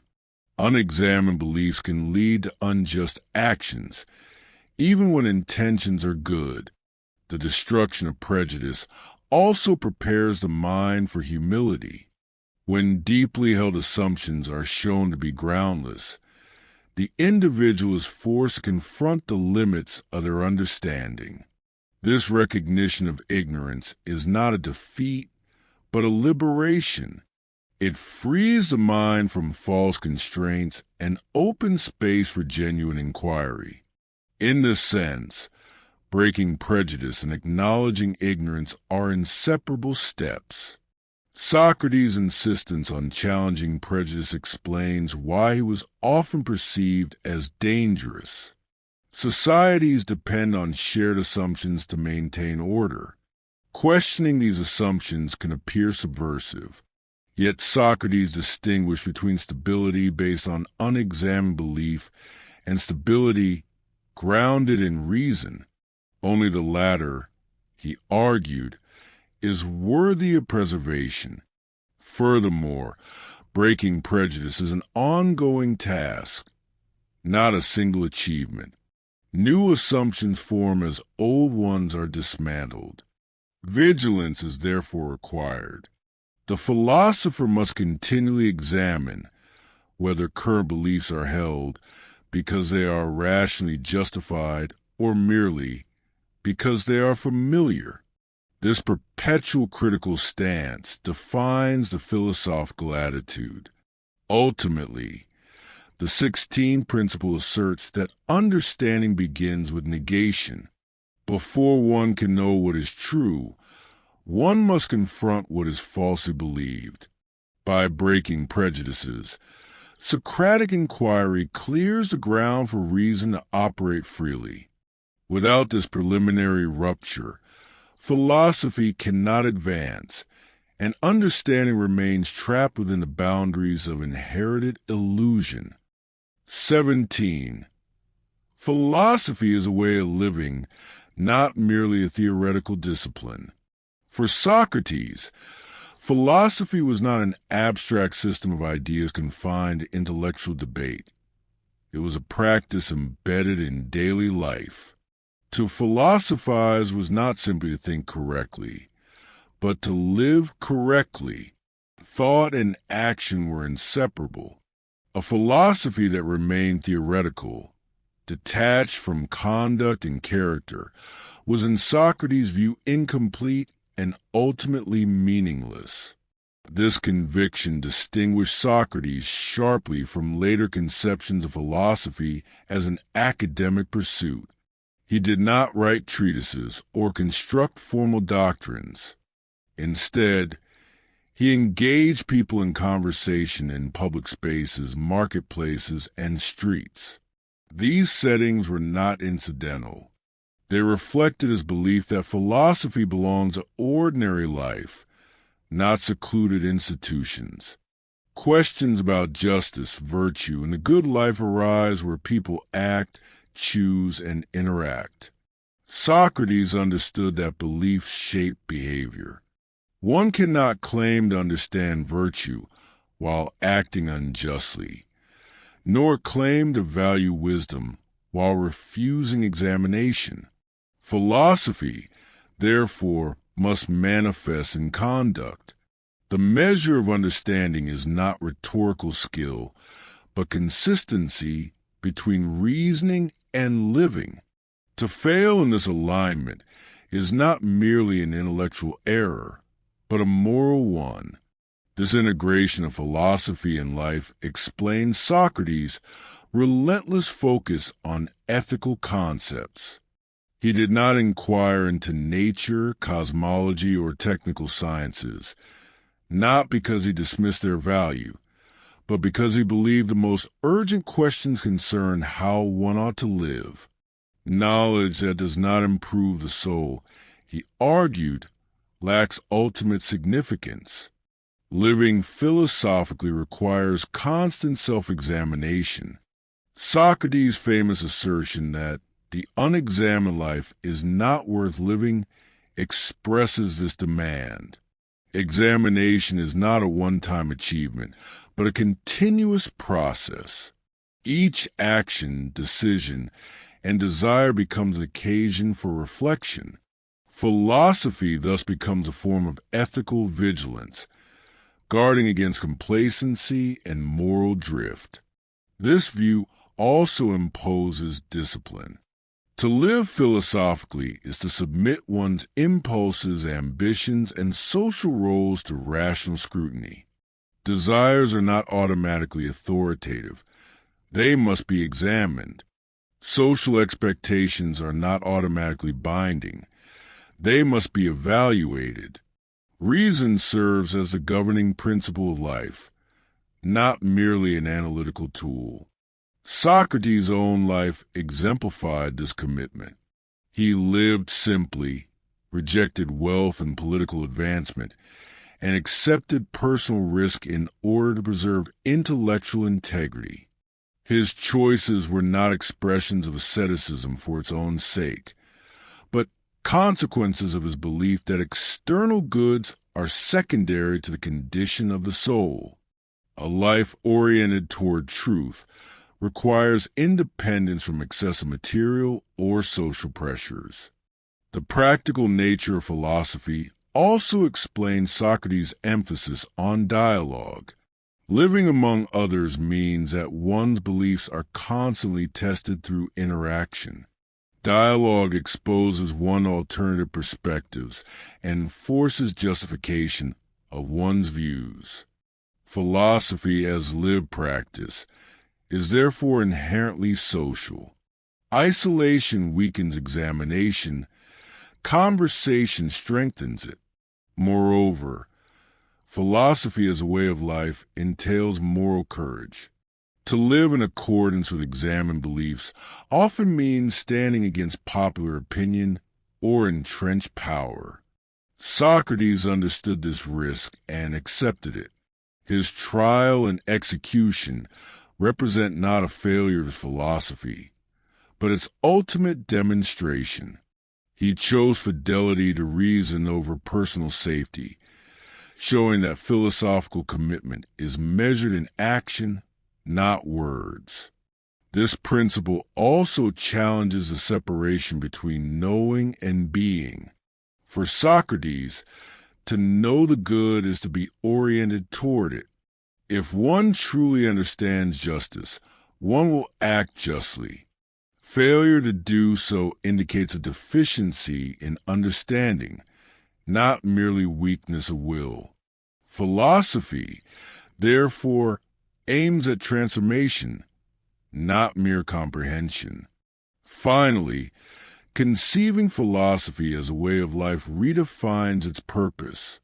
Philosophy is not pursued for intellectual prestige or technical mastery, but for the cultivation of the soul. Its success is measured by clarity of judgment, integrity of action, and consistency of character. In this sense, philosophy becomes an ethical practice sustained over a lifetime. Thus, the 17th principle affirms that philosophy, for Socrates, is lived before it is taught. It is enacted in choices, habits, and commitments. To philosophize is to submit one's entire life to the discipline of reason, allowing thought and action to form a coherent whole. 18. The interlocutor must recognize their own error. For Socrates, genuine learning cannot be imposed from the outside. Understanding arises only when an individual personally recognizes the inadequacy or error of their own beliefs. This principle lies at the core of the Socratic method. No amount of explanation, persuasion, or authority can substitute for this internal realization. Truth, if it is to be meaningful, must be self-discovered. Socrates deliberately avoided presenting himself as a teacher who delivers correct answers. To do so would encourage dependence rather than understanding. Instead, he guided conversations in such a way that interlocutors confronted the implications of their own claims. When contradictions emerged, Socrates did not declare them wrong. He allowed the interlocutor to see the inconsistency for themselves. This moment of recognition marked the true beginning of learning. The importance of self-recognized error stems from the nature of belief. People cling to beliefs not merely because they think them true, but because these beliefs are tied to identity, status, and emotional security. If an error is pointed out externally, it is easily dismissed as misunderstanding or hostility. When the error is recognized internally, denial becomes more difficult. The mind is forced to reconsider its position from within. This approach reflects Socrates' respect for rational autonomy. Each person is responsible for their own thinking. Philosophy does not replace this responsibility. It activates it by leading individuals to recognize their own errors. Socrates treated them not as passive recipients of wisdom, but as rational agents capable of self-correction. Recognition of error also produces humility. To see one's own mistake is to confront the limits of one's understanding. This experience undermines arrogance and opens a mind to further inquiry. Socrates believed that humility is not a weakness, but a prerequisite for wisdom. Without it, the mind closes itself off against correction. Importantly, Socrates distinguished between being shown to be wrong and realizing one is wrong. The former can provoke resentment. The latter fosters growth. This distinction explains why Socratic dialogues often proceed slowly and indirectly. The goal is not efficiency, but depth. Insight that is rushed or forced rarely endures. The moment of self-recognition often occurs in silence. After a series of questions, the interlocutor may find themselves unable to respond. This pause, often described as aporia, is not a failure of dialogue, but its culmination. It signals the collapse of false certainty. In that moment, the individual stands at the threshold of genuine understanding. Socrates regarded this state as more valuable than possessing a premature answer. To know that one does not know is a form of progress. It replaces illusion with honesty and creates the conditions for meaningful inquiry. From this perspective, recognizing error is not then a philosophy, but its true starting point. This principle also has ethical implications. Moral improvement requires awareness of moral error. One cannot correct unjust behavior without first recognizing its injustice. External punishment or instruction may constrain action temporarily, but lasting change requires internal acknowledgement. Socratic philosophy aims precisely at this deeper level of moral awareness. Furthermore, self-recognition of error reinforces intellectual responsibility. It prevents individuals from shifting blame onto others or hiding behind authority. If the error is one's own, so too is the task of correction. Philosophy thus becomes an exercise in accountability, both intellectual and moral. Socrates' insistence on this principle also explains why his method could be perceived as destabilizing. By stripping away external certainties and forcing individuals to confront their own ignorance, he removed comfortable defenses. Yet for Socrates, this discomfort was not cruelty but care. A person unaware of their own errors cannot improve. A person who recognizes them gains a possibility of transformation. Ultimately, the 18th principle affirms that philosophy operates from the inside out. Truth cannot be transferred. It must be realized. Error cannot be corrected by decree. It must be acknowledged.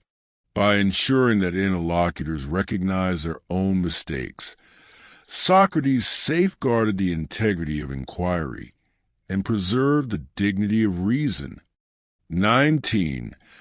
The philosopher does not teach. The philosopher helps others think.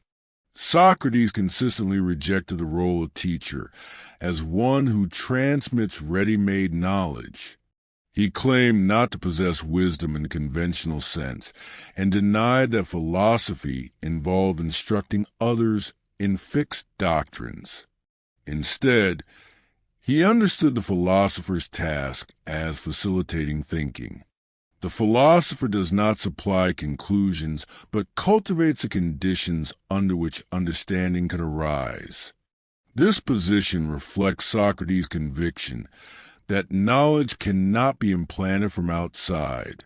Genuine understanding is an activity of the mind, not a commodity to be transferred. When ideas are simply delivered, They may be memorized or repeated, but they are not truly grasped. Socrates sought to awaken the interlocutor's own rational capacities rather than replace them with borrowed beliefs. The metaphor Socrates famously employed is that of the midwife. Just as a midwife assists in birth without producing the child, the philosopher assists in the birth of ideas without owning them. The philosopher's skill lies in questioning, clarifying, and testing, not in asserting authority. What emerges from the dialogue belongs to the thinker who brings it forth, not to the philosopher who facilitates the process. This approach fundamentally alters the relationship between philosopher and interlocutor. It is not hierarchical, but cooperative. The philosopher does not stand above the other as a superior intellect, but alongside them as a fellow inquirer. Even when Socrates guided conversation skillfully, he maintained the appearance of shared uncertainty. This stance preserved the interlocutor's intellectual independence. Helping others think also requires restraint. The temptation to offer answers can be strong, especially when errors are obvious. Socrates resisted this impulse because premature answers short-circuit reflection. When a conclusion is handed down, inquiry stops. When a question is posed, inquiry begins. The philosopher's discipline lies in knowing when not to speak. This method also reveals Socrates' distrust of authority-based knowledge. If people accept beliefs because they come from an expert, their understanding rests on obedience rather than reason. Such beliefs are fragile. They collapse when authority is questioned. By contrast, beliefs arrived at through personal reasoning are more resilient. The philosopher who helps others think strengthens their intellectual autonomy. The ethical dimension of this principle is significant. To help someone think is to respect them as a rational agent. It affirms their capacity for judgment and self-direction. Teaching, in the traditional sense, can easily slip into domination, where one mind governs another. Socratic philosophy resists this dynamic by preserving the learner's responsibility for their own conclusions. Moreover, this principle explains Socrates' hostility towards sophists. Sophists claim to teach wisdom and virtue for payment, often emphasizing rhetorical skill over truth. Socrates saw this as a corruption of philosophy. By offering persuasive techniques rather than critical inquiry, sophists encourage dependence and appearance rather than understanding. Helping others think stands in direct opposition to this practice. Helping others think also entails patience. Rational development is uneven and unpredictable. Individuals must struggle with ideas, confront confusion, and endure uncertainty. The philosopher cannot accelerate this process without distorting it. Socrates accepted the slow pace of genuine understanding, valuing depth over efficiency. This role also carries risk. Encouraging independent thought can destabilize existing beliefs and social norms. Individuals who begin to think for themselves may challenge authority or tradition. Socrates accepted this consequence, believing that a society of unthinking conformity is more dangerous than one of critical reflection. His own fate demonstrates the political cost of this commitment. Finally, this principle redefines philosophical success. Success is not measured by the number of doctrines transmitted or followers gained, but by the quality of thinking stimulated. A philosopher succeeds when others become capable of examining their own beliefs without reliance on external authority. In this sense, The philosopher aims to make themselves unnecessary.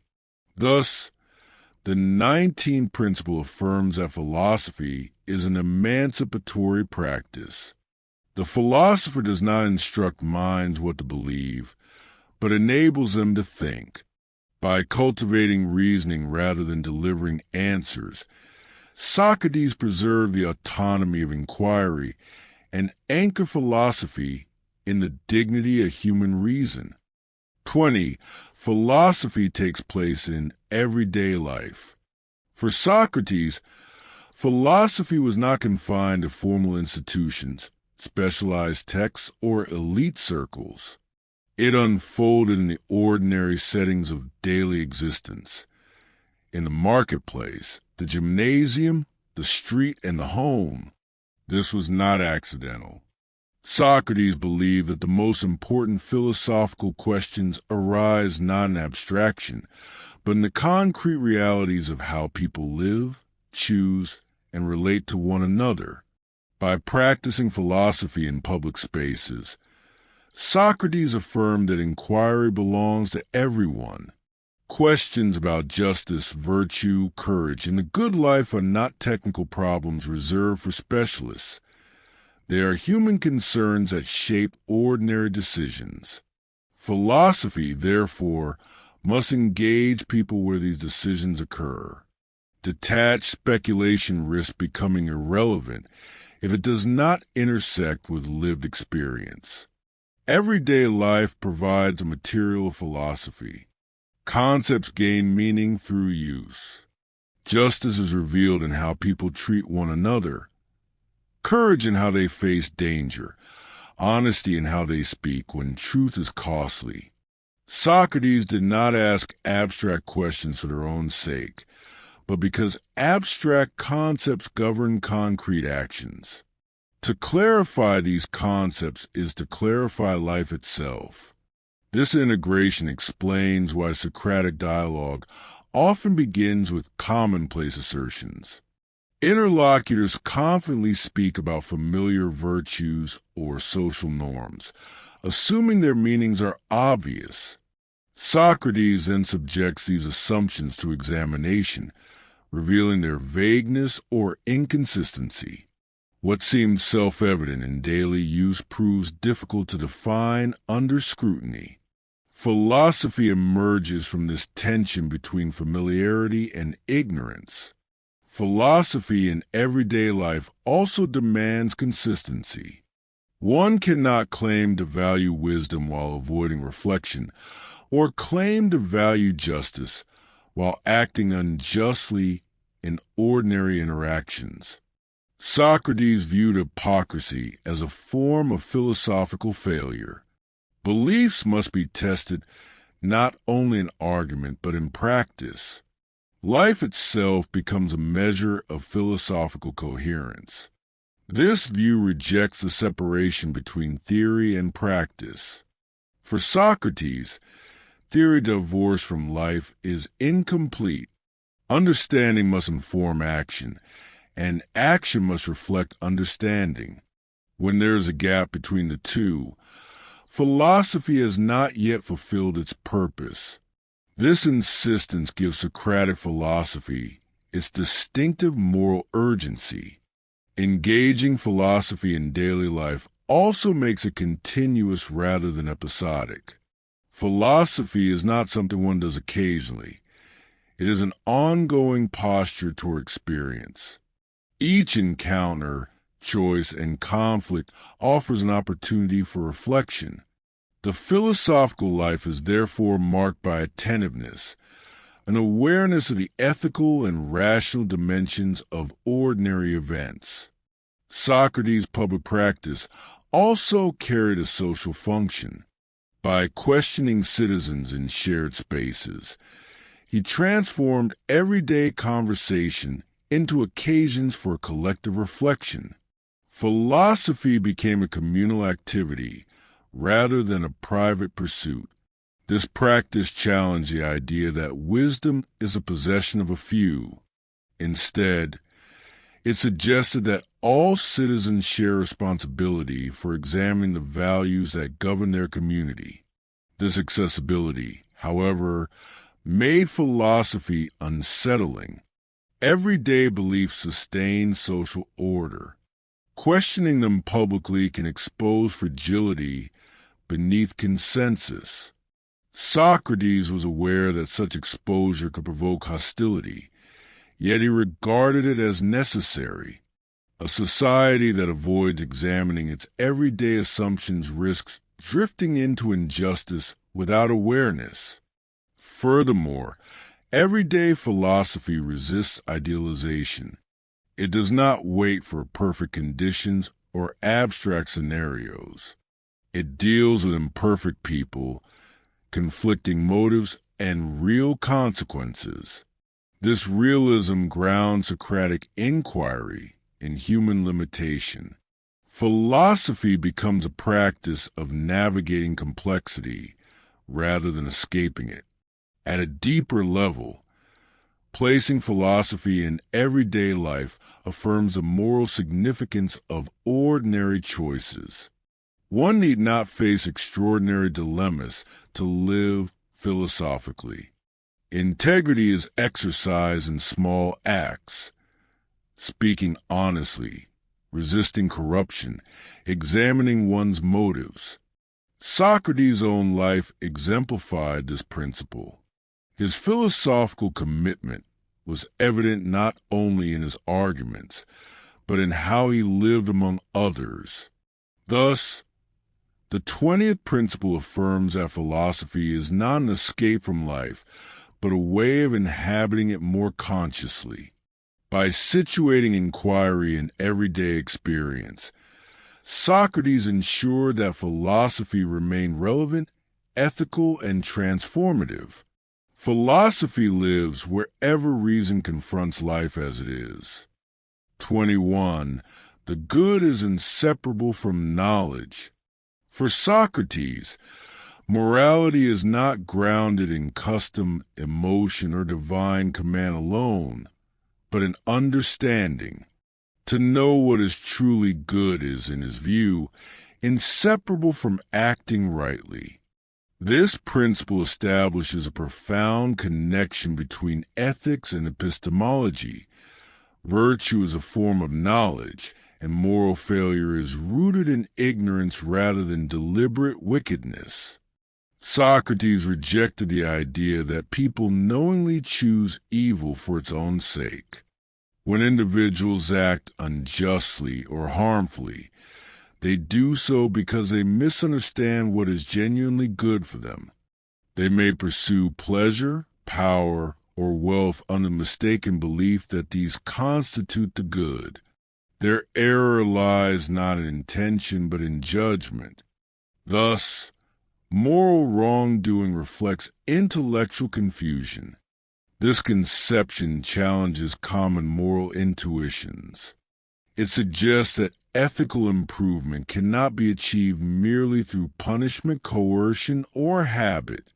If wrongdoing arises from ignorance, then reform requires clarification, not force. Education, understood as the cultivation of understanding, becomes central to moral life. One must come to see clearly what the good truly is. The identification of virtue with knowledge also explains Socrates' emphasis on definition and clarity. If moral concepts remain vague, action guided by them will be unstable. One cannot reliably pursue justice without knowing what justice is. Ethical language used without understanding becomes empty or deceptive. Socratic inquiry seeks to fill moral concepts with rational content so that they can genuinely guide action. This view does not deny the experience of internal conflict. People often act against what they believe is best. Socrates interpreted such cases not as failures of will, but as failures of knowledge. The apparent belief that something is wrong may be superficial or incomplete. At a deeper level, the ages still believe that the chosen action serves some perceived good. The true good has not been fully understood. By grounding morality in knowledge, Socrates elevated ethics to the level of rational inquiry. Moral questions are not matters of opinion or convention, but of understanding.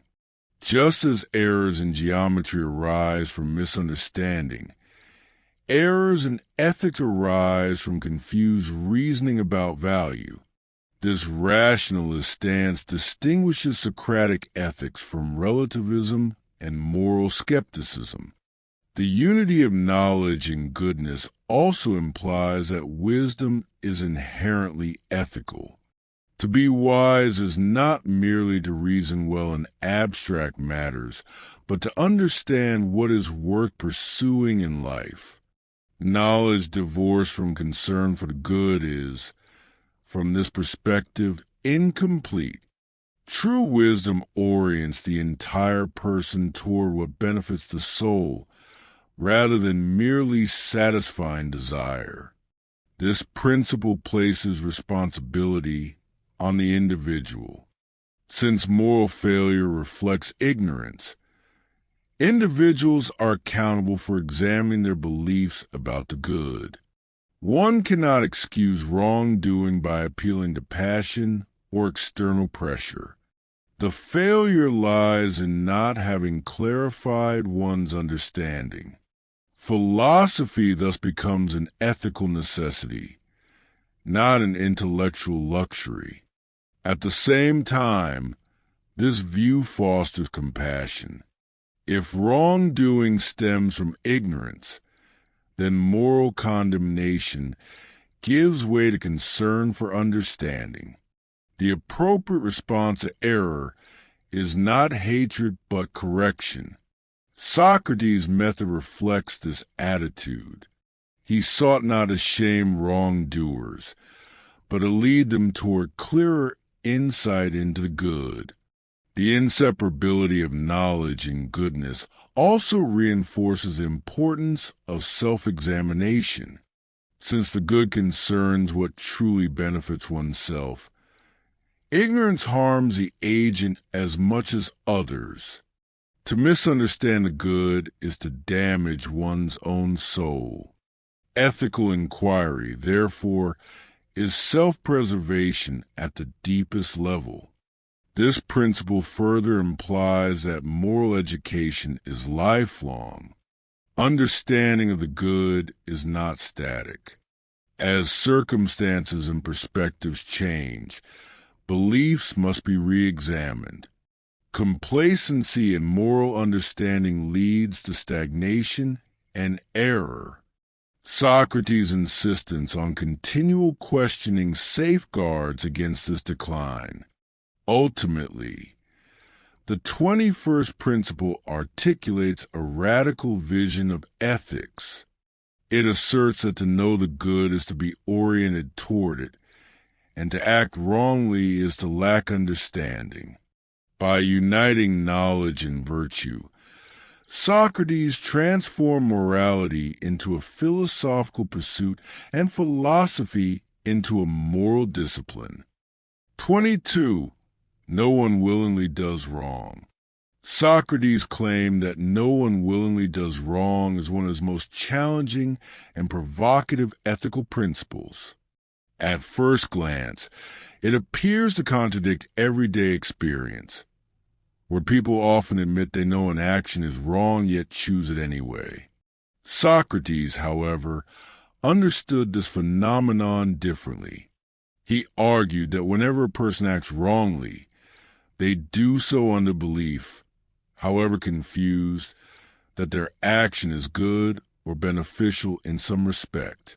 According to this view, human action is always oriented toward what the agent perceives as good. Desire follows judgment.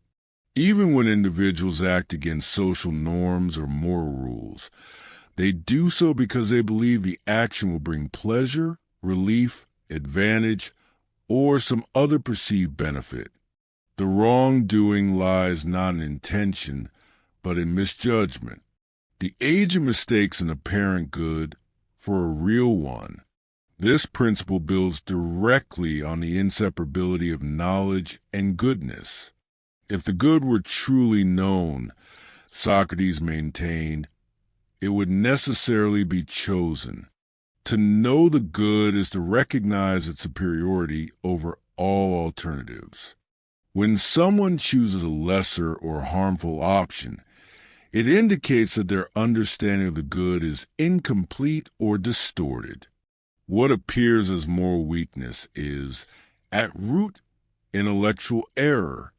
Socrates rejected the notion of akrasia, or weakness of will, as a fundamental explanation of wrongdoing. He did not deny inner conflict, but reinterpreted it. When people say they act against their better judgment, Socrates would argue that their judgment was not genuinely better or fully formed. At the decisive moment, the agent believed the chosen action was preferable, even if only temporarily or under emotional pressure. This interpretation shifts moral analysis from willpower to understanding. Moral education, therefore, is not primarily about strengthening the will through discipline or punishment, but about clarifying perception. One must learn to see long-term goods as outweighing immediate pleasures, and genuine goods as superior to apparent ones. Ethical failure reflects a failure to grasp these distinctions. The claim that no one willingly does wrong also carries implications for moral responsibility. It does not absolve individuals of responsibility. Rather, it locates responsibility in the realm of belief and reasoning. People are accountable for the quality of their judgments. Ignorance is not an excuse, but a condition that demands correction through inquiry. This principle also reframes a response to injustice. If wrongdoers act out of ignorance, then retaliation and resentment are misguided. The appropriate response is not vengeance, but understanding and reform. Socrates' emphasis on dialogue and examination reflects this ethical stance. He sought to address the roots of wrongdoing by challenging false beliefs rather than merely condemning actions. At the same time, this view does not deny harm. Wrong actions still produce real damage, both to others and to the agent's own soul. Ignorance does not mitigate the consequences of injustice. However, it explains their source. To act unjustly is to act against one's true interest, even if this is not recognized at the time. Wrongdoing, therefore, is self-destructive as well as harmful. This principle also underscores the importance of self-knowledge. Since action follows belief, one must examine not only what one does, but why one believes it is worth doing. Unexamined desires can masquerade as goods, leading action astray. Socratic inquiry aims to expose these false goods and replace them with clearer understanding. Critics have long challenged Socrates on this point, arguing that people often knowingly choose wrong out of weakness or defiance. Socrates' response would be that such cases reveal confusion about value rather than conscious rejection of the good. The agent may know that an action is socially condemned or legally forbidden, yet still believe it serves their good. Knowledge of rules is not the same as knowledge of the good. Ultimately, the 22nd principle expresses Socrates' deep optimism about human nature. It assumes that people are oriented toward the good by nature, and that evil arises from error, not corruption. This optimism grounds his faith in philosophy as a transformative force. If wrongdoing stems from ignorance, then the path to moral improvement lies in understanding, and philosophy becomes a moral necessity rather than a theoretical luxury. 23. Doing wrong arises from ignorance. For Socrates, ignorance is not a passive lack of information, but an active distortion of understanding. To do wrong is to misunderstand what is truly good, beneficial, or just. This principle follows logically from the claim that no one willingly does wrong. If wrongdoing is not chosen knowingly, then its source must lie in error, specifically in ignorance about value, consequence, and the nature of the good.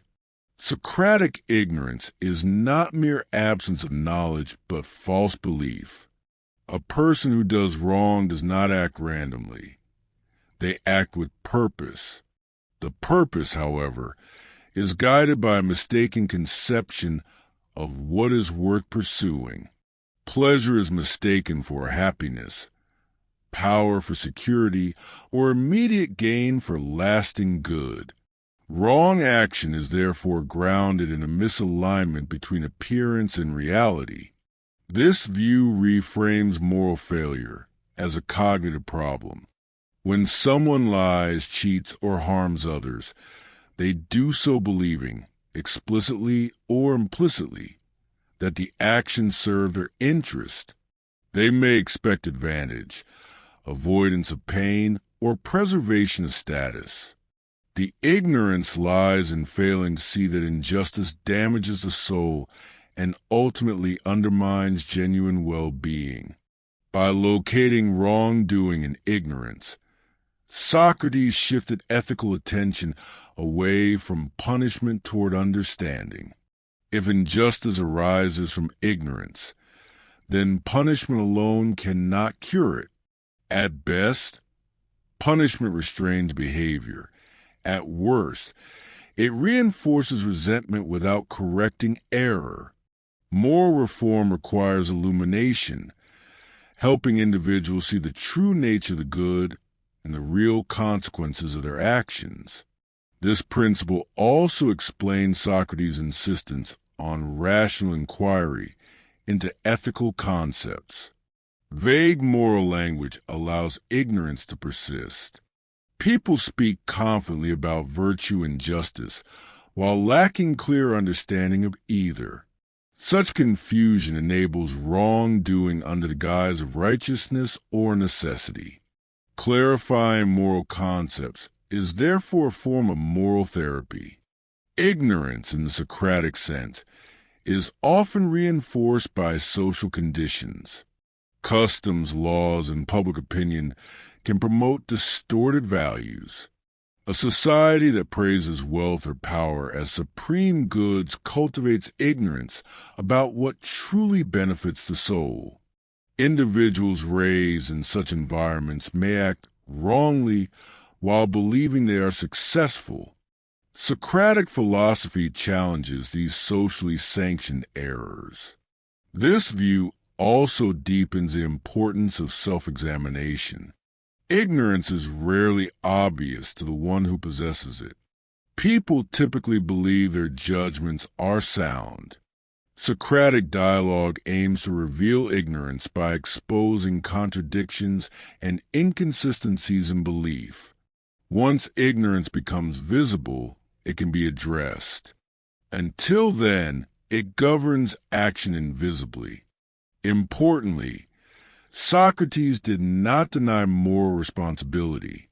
Ignorance does not excuse wrongdoing. It explains it. Individuals are responsible for examining their beliefs and correcting their errors. To persist in ignorance by refusing inquiry is itself a moral failure. Philosophy, therefore, becomes a moral obligation rather than an optional pursuit. This principle also underlines Socrates' commitment to education as ethical formation. Education is not the accumulation of information, but the cultivation of right judgment. To educate someone morally is to help them see clearly what is truly good and worth pursuing. Without this clarity, even intelligent individuals can act unjustly. Critically, Socratic ignorance differs from simple error in technical matters.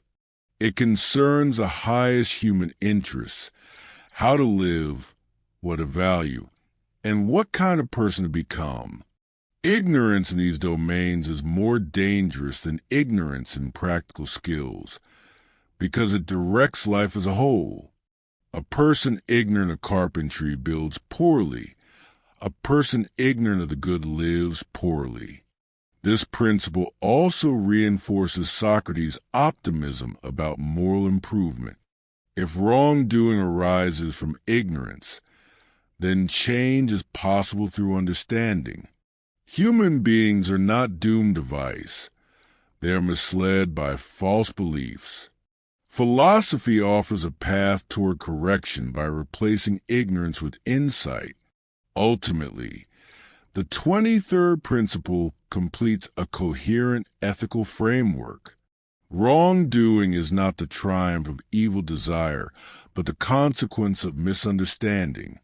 By identifying ignorance as a root of injustice, Socrates placed reason at the center of moral life and affirmed philosophy as the essential means of ethical transformation. 24. To understand the good is to do the good. For Socrates, genuine moral understanding is inseparable from moral action. This principle follows directly from his identification of virtue and knowledge, and his rejection of the idea that people knowingly choose evil. If wrongdoing arises from ignorance, then true understanding of the good necessarily expresses itself in conduct. To know the good is not merely to be able to describe it, but to be oriented toward an action. Socrates sharply distinguished between verbal knowledge and genuine understanding. One may speak eloquently about justice, courage, or moderation, while failing to embody them. Such speech, however impressive, does not constitute knowledge in the Socratic sense. True understanding reshapes desire and judgment. When the good is genuinely grasped, it appears as the most compelling option, rendering contrary actions irrational. This view challenges a common assumption that moral failure is primarily a problem of weak will. Socrates argued instead that apparent weakness reflects incomplete understanding. When someone acts against what they claim is right, it indicates that their grasp of the good is superficial or conflicted. At the decisive moment, they still believe, however mistakenly, that the chosen action serves their interests better.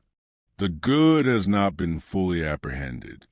Understanding the good, therefore, involves clarity about what genuinely benefits the soul. Many people confuse immediate pleasure with happiness or external success with well-being. Socrates insisted that these confusions distort moral perception. To understand the good is to recognize its enduring and intrinsic value, independent of temporary satisfaction or social approval. Once this recognition is achieved, action aligns naturally with insight. This principle implies that moral education must focus on insight rather than exhortation. Telling people what they ought to do without addressing their understanding of the good is ineffective. Commands may produce compliance, but not virtue. Only when individuals see for themselves why the good is worth pursuing will their actions become consistently ethical. Socratic dialogue aims precisely at cultivating this vision. The unity of understanding and action also explains Socrates' confidence in rational inquiry as a moral force. Philosophy is not morally neutral. It shapes character by clarifying values. When inquiry exposes false goods and reveals genuine ones, it transforms the motivational structure of the individual. Action follows understanding because desire follows judgment. This view does not deny the complexity of moral life. Understanding develops gradually and may be incomplete. As long as understanding is partial, action may remain inconsistent. Socrates did not claim that moral perfection is easily achieved. Rather, he argued that the path to moral improvement lies in refining understanding, not in suppressing desire through force or habit alone. The claim that understanding leads to action also reinforces the importance of self-examination. One must continually test whether one's actions truly reflect one's understanding of the good. Discrepancies signal confusion rather than hypocrisy alone. Such moments invite further inquiry. What did I believe was good here? Why did I act as I did? These questions deepen understanding and gradually align action with insight. This principle also challenges moral relativism. If understanding the good leads to doing the good, then the good must be something objective enough to guide action reliably. Socrates rejected the idea that moral values are merely subjective preferences. If the good were arbitrary, understanding could not compel action. The compelling force of genuine understanding presupposes that the good has an intelligible structure accessible to reason. Moreover, this principle has social implications. A society that values appearance over understanding encourages moral inconsistency. People learn to speak the language of virtue without grasping its substance. Socrates' insistence that understanding must issue in action exposes the hollowness of such cultures. Public virtue without private understanding is unstable and prone to collapse. Socrates' own life illustrates this unity of knowledge and action.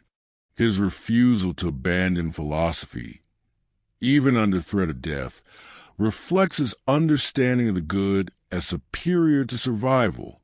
He did not merely argue that justice matters more than life. He acted accordingly. This consistency lends credibility to his claim that understanding the good governs action.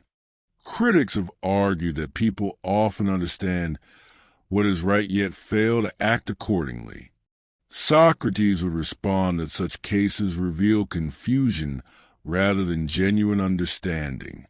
To understand the good fully is to see it as necessary and authoritative. Anything less is partial knowledge, vulnerable to being overridden by false goods. Ultimately, the 24th principle affirms a demanding vision of moral life. It denies the comfort of separating belief from behavior. One cannot claim to understand the good while persistently acting against it. Understanding carries responsibility.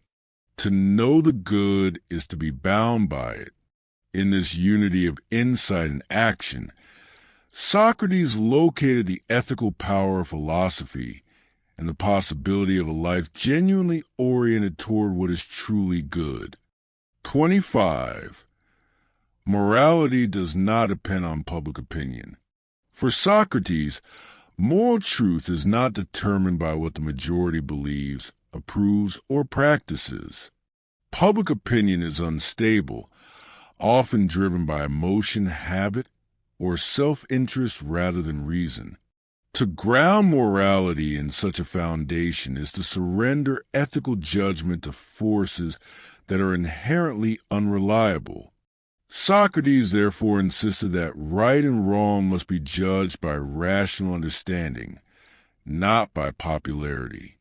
This principle stands in direct opposition to democratic relativism, the idea that what most people think or vote for defines what is just.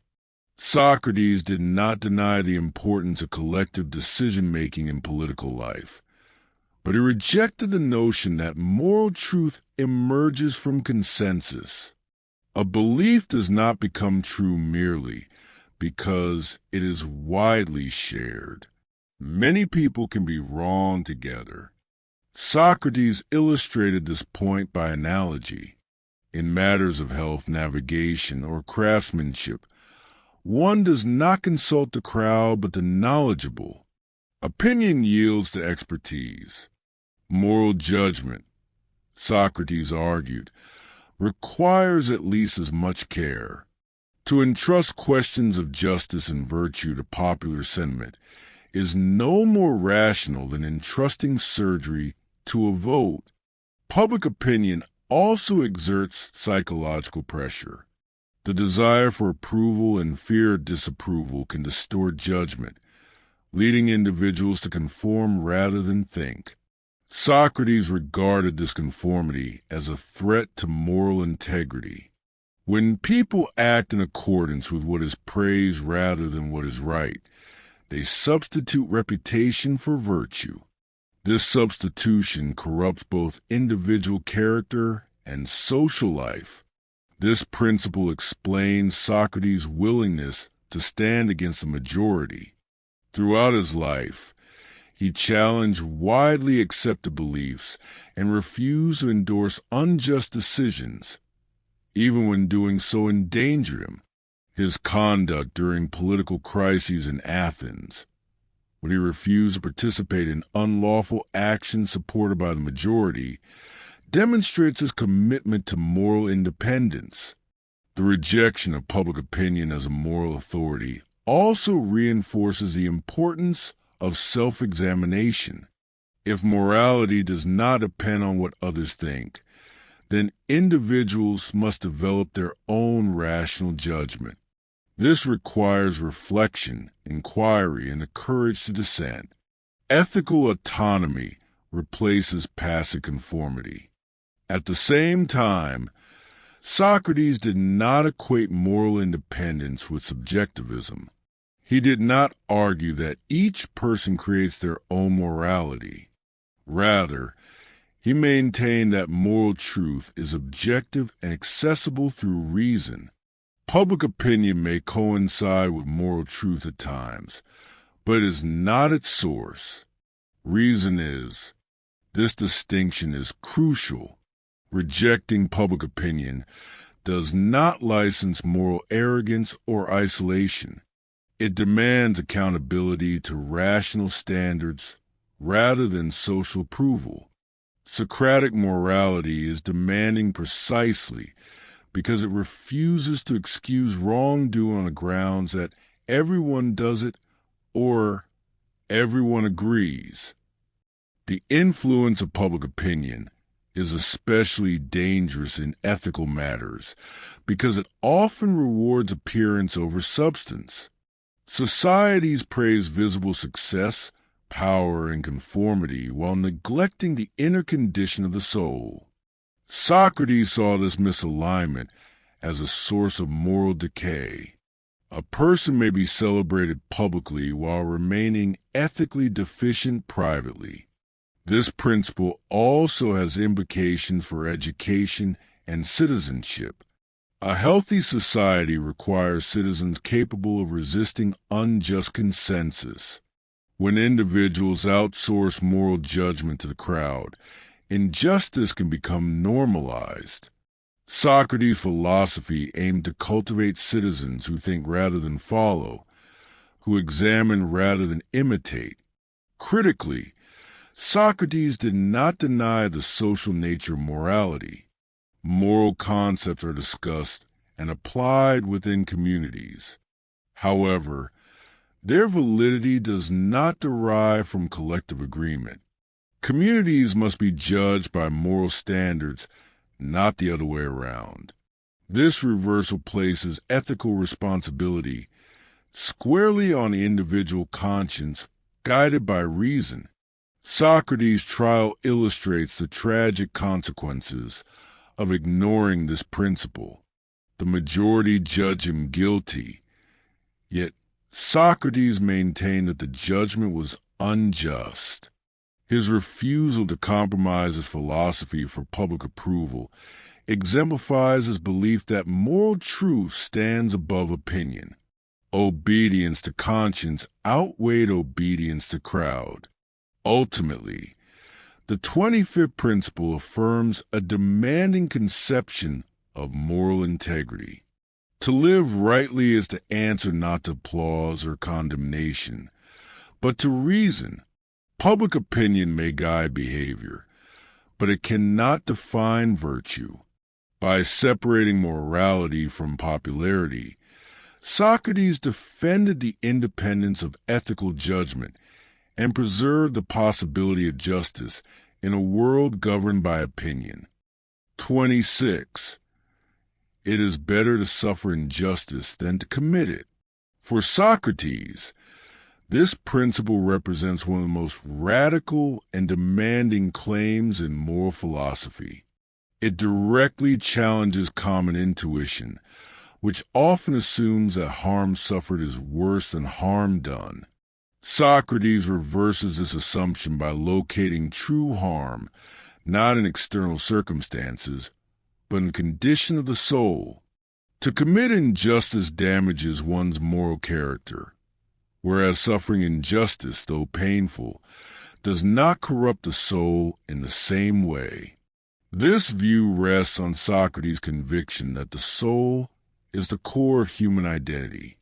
Physical injury, loss of wealth, or social humiliation affect the body and external life, but injustice affects the inner moral structure of the person.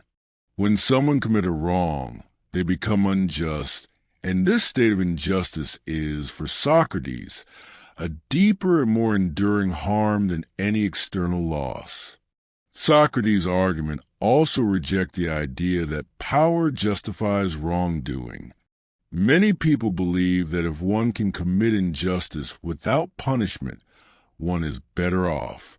Socrates denies this entirely. Escaping external consequences does not erase moral damage.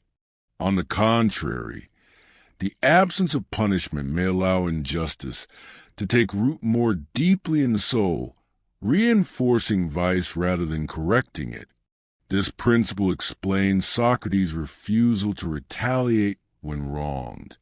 In his dialogues, he consistently argues that returning injustice for injustice only multiplies moral corruption. If injustice is harmful to the soul, then responding unjustly to being wrong merely adds further harm.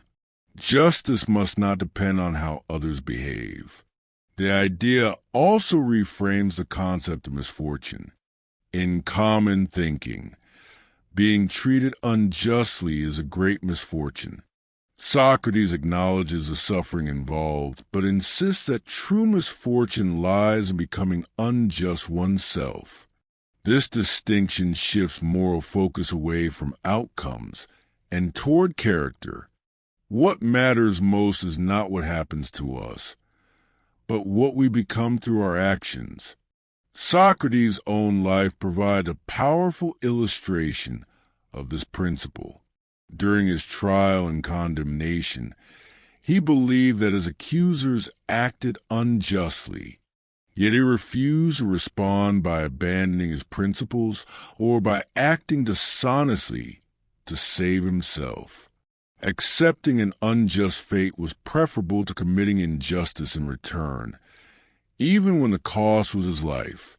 This principle also challenges conventional ideas of success. If success is defined by advantage, dominance, or survival at any cost, then injustice may appear beneficial. Socrates replaces the standard with a moral one. Success is the preservation of justice within the soul. By this measure, committing injustice is always failure, regardless of external gain. Critics have argued that this view is unrealistic or excessively idealistic. Socrates was aware of this objection, but remained unmoved. For him, morality is not a strategy for comfort, but a commitment to truth. Ethical principles do not lose their validity because they are difficult to live by. The claim that it is better to suffer injustice than to commit it also reinforces the idea of moral responsibility. Individuals cannot excuse their wrongdoing by pointing to provocation, pressure, or retaliation. Each action must be judged independently by its moral quality. Justice is not a reaction but a choice. Importantly, Socrates did not glorify suffering or encourage passivity. He did not argue that injustice should be tolerated without resistance. Rather, he insisted that resistance must itself be just. One may oppose wrongdoing through lawful and moral means, but never through injustice. This principle has lasting implications for ethics, law, and political life. It undercuts arguments that justify immoral actions in the name of necessity, survival, or national interest. By placing moral integrity above all external goods, Socrates establishes a demanding but coherent standard for ethical life. Ultimately, the 26th principle affirms the primacy of the moral self. External harm is tragic, but moral corruption is catastrophic. By choosing to suffer injustice rather than commit it, one preserves the integrity of the soul. For Socrates, this preservation is the highest good, outweighing all fear, loss, and even death. 27. Justice is more important than personal interest. In Socratic thought, justice is not a negotiable value to be balanced against convenience, advantage, or self-preservation. It is a supreme principle that stands above personal interest in all circumstances. To place personal gain above justice is, for Socrates, to misunderstand both morality and the nature of human well-being. Socrates rejects the widespread assumption that individuals are justified in acting unjustly when it serves their own interests. Wealth, safety, reputation, and power are commonly treated as higher priorities than moral integrity. Socrates challenges this hierarchy by asserting that justice concerns the health of the soul, while personal interests concern only external conditions. Since the soul defines who we are, its condition must take precedence. This principle follows naturally from Socrates' belief that injustice harms the soul. If committing injustice corrupts one's moral character, then no personal benefit can compensate for that loss. Even when injustice appears to produce immediate advantages, it leaves behind an inner disorder that undermines true well-being. Thus, sacrificing justice for personal interest is ultimately self-defeating. Socrates' stance is especially striking in political and legal contexts. Citizens often justify breaking laws or acting dishonestly when they believe the system is unfair or when obedience seems personally harmful. Socrates argues that justice cannot be suspended whenever it becomes inconvenient. If justice is conditional upon benefit, it ceases to be justice at all. His refusal to escape from prison after being unjustly condemned is the clearest expression of this principle. Though escape would have preserved his life, Socrates believed it would violate justice by undermining the laws of the city he had lived under and benefited from. Personal survival, however valuable, did not outweigh his obligation to justice. This view also challenges moral relativism. If justice can be overridden by self-interest, then moral principles become tools rather than standards. Socrates insists that justice has intrinsic value. It is not good because it benefits us. Rather, it benefits us because it is good. The direction of justification runs from justice to interest, not the other way around. Socrates further argues that allowing personal interest to dominate moral judgment leads to instability both in individuals and societies. When people act unjustly for advantage, trust collapses, laws lose authority, and social bonds weaken. Justice, by contrast, provides a shared moral ground necessary for communal life. On a personal level, this principle demands self-discipline and moral courage. Acting justly often requires accepting loss, criticism, or danger. Socrates does not deny this cost. Instead, he reframes it. The real loss occurs when one abandons justice for comfort or gain. External sacrifices are tolerable. Moral betrayal is not. This perspective also reshapes the concept of rationality. Common reasoning equates rational action with self-interest. Socrates proposes a higher rationality, one aligned with the good of the soul. From this standpoint, choosing justice over advantage is not irrational but deeply reasonable. Importantly, Socrates does not present justice as blind obedience to authority or convention. Justice must be examined, understood, and freely chosen. Once understood, however, it demands loyalty even when it conflicts with personal desires. Moral insight brings moral obligation. The principle that justice outweighs personal interest thus integrates ethics, psychology, and civic responsibility. It calls individuals to measure their actions not by what they gain, but by what they become. In doing so, Socrates establishes justice as the true standard of a meaningful life. Ultimately, this idea reinforces Socrates' central message. A good life is not defined by success, pleasure, or survival, but by moral integrity. Justice is not merely one value among others. It is a foundation upon which all genuine human flourishing depends. 28. Social criticism is a civic duty. Socrates understood social criticism not as a threat to the city, but as an essential service to it. Far from undermining social order, thoughtful and principled critique helps preserve the moral health of a community. A society that cannot tolerate criticism, in Socrates' view, is already in decline. This principle emerges from Socrates' conception of citizenship. To be a citizen is not merely to obey laws or enjoy protection, but to participate actively in pursuit of justice and truth. Silence in the face of error or injustice is a form of complicity. Therefore, speaking critically becomes a moral obligation rather than a personal choice. Socrates famously described himself as a gadfly attached to the Athenian state, constantly provoking, questioning, and unsettling it.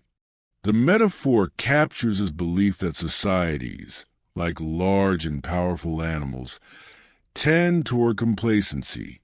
Without persistent questioning, collective assumptions harden into unexamined dogmas. Social criticism disrupts the stagnation and restores awareness. Central to this duty is the Socratic method itself. By questioning public figures, accepted values, and popular opinions, Socrates exposed contradictions between what people claimed to believe and how they actually lived. This exposure was uncomfortable, but necessary. Discomfort, for Socrates, is often the first sign of intellectual and moral awakening. Socrates rejected the idea that loyalty to the city requires uncritical agreement. True loyalty, he argued, consists in caring for the moral quality of the community. Praise without examination flatters rather than serves. Criticism, when guided by reason and concern for good, demonstrates deeper commitment than passive acceptance. This view sharply contrasts with the belief that social harmony depends on avoiding conflict. Socrates believed that apparent harmony built on falsehood is fragile and dangerous. Genuine stability arises from shared understanding, which can only emerge through open debate and critique. Suppressing criticism may create temporary peace, but it erodes long-term justice. Socrates also insisted that social criticism must be principled. It is not an excuse for hostility, mockery, or personal attack. The aim is not to humiliate others, but to illuminate truth. Criticism loses its moral force when it serves ego, resentment, or power rather than understanding. His trial illustrates the cost of fulfilling this duty. Many Athenians perceive Socrates' questioning as subversive and disrespectful. Yet Socrates maintained that abandoning his critical role would itself be unjust. To remain silent for the sake of safety would mean betraying both his conscience and his responsibility as a citizen. This principle also has broader political implications. Democracies, in particular, depend on informed and critical citizens. When public opinion goes unexamined, the majority may enforce error with confidence. Socrates warned that numbers do not guarantee wisdom. Critical voices are necessary to prevent collective self-deception. On an individual level, social criticism requires courage. Questioning widely accepted beliefs invites resistance, misunderstanding, and hostility. Socrates acknowledged this risk, but argued that fear cannot be allowed to dictate moral action. If criticism is grounded in reason and justice, its consequences must be accepted. Ultimately, the idea that social criticism is a civic duty reflects Socrates' deeper commitment to moral responsibility. Each person shares in the ethical condition of the society they inhabit. By questioning, challenging, and examining public life, citizens contribute to the cultivation of justice. For Socrates, a city without critics is not peaceful but asleep. To awaken society, even at the cost of personal sacrifice, is not an act of rebellion but of service. 29. Freedom is inseparable from moral obligation.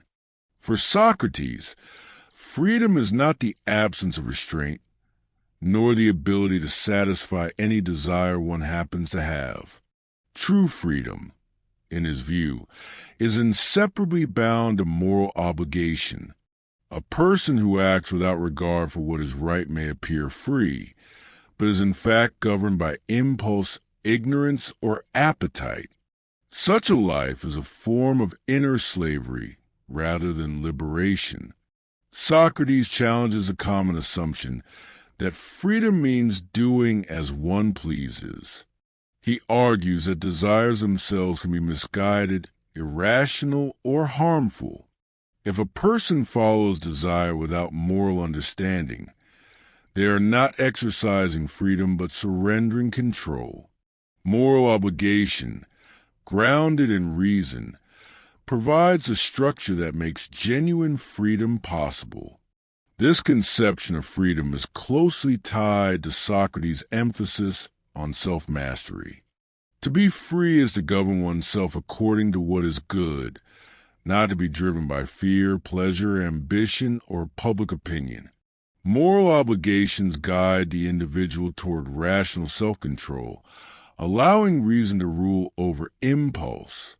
Socrates also rejects the idea that external constraints alone define freedom. A person may be physically imprisoned yet remain morally free, while another may enjoy complete external liberty but live in moral bondage. Freedom, therefore, is an internal condition. It depends on the alignment of one's actions with justice and truth. This principle explains Socrates' conduct during his imprisonment, though he had the opportunity to escape. He believed that doing so would violate his moral obligations to the laws of Athens. By choosing to remain, he demonstrated that obedience to justice can be an expression of freedom rather than a surrender of it. His decision was not forced. It was a result of rational moral choice. Socrates' view also implies that freedom carries responsibility. To act freely is to act knowingly and deliberately in accordance with what is right. Ignorance undermines freedom, because actions taken without understanding cannot be truly self-directed. This is why Socrates places such emphasis on education and self-examination. In political terms, this principle challenges simplistic views of liberty. A society that values freedom but neglects moral education risks producing citizens who misuse their liberty. For Socrates, laws and moral norms are not enemies of freedom, but its necessary supports. They help individuals develop the rational capacities required for responsible choice. This does not mean that all obligations are legitimate. Socrates insists that moral obligations must be grounded in reason and justice, not mere authority or coercion. Blind obedience is no more free than reckless self-indulgence. True freedom lies in conscious commitment to the good. The inseparability of freedom and moral obligation also reshapes the idea of autonomy. Autonomy is not the rejection of all norms, but the internalization of rational moral principles. A morally free person acts justly not because they're compelled, but because they understand and endorse justice. Socrates further argues that separating freedom from moral obligation leads to moral chaos. When individuals claim freedom as a justification for wrongdoing, they undermine both personal integrity and social trust. Freedom without obligation dissolves into license, eroding the very conditions that make communal life possible. Ultimately, Socrates presents freedom as an achievement rather than a given. It must be cultivated through self-knowledge, discipline, and ethical reflection. Moral obligation is not a burden placed upon freedom. It is the framework within which freedom becomes real. By uniting freedom with moral responsibility, Socrates offers a demanding but coherent vision of human agency. A free life, in his sense, is not the easiest life, but it is the most fully human one.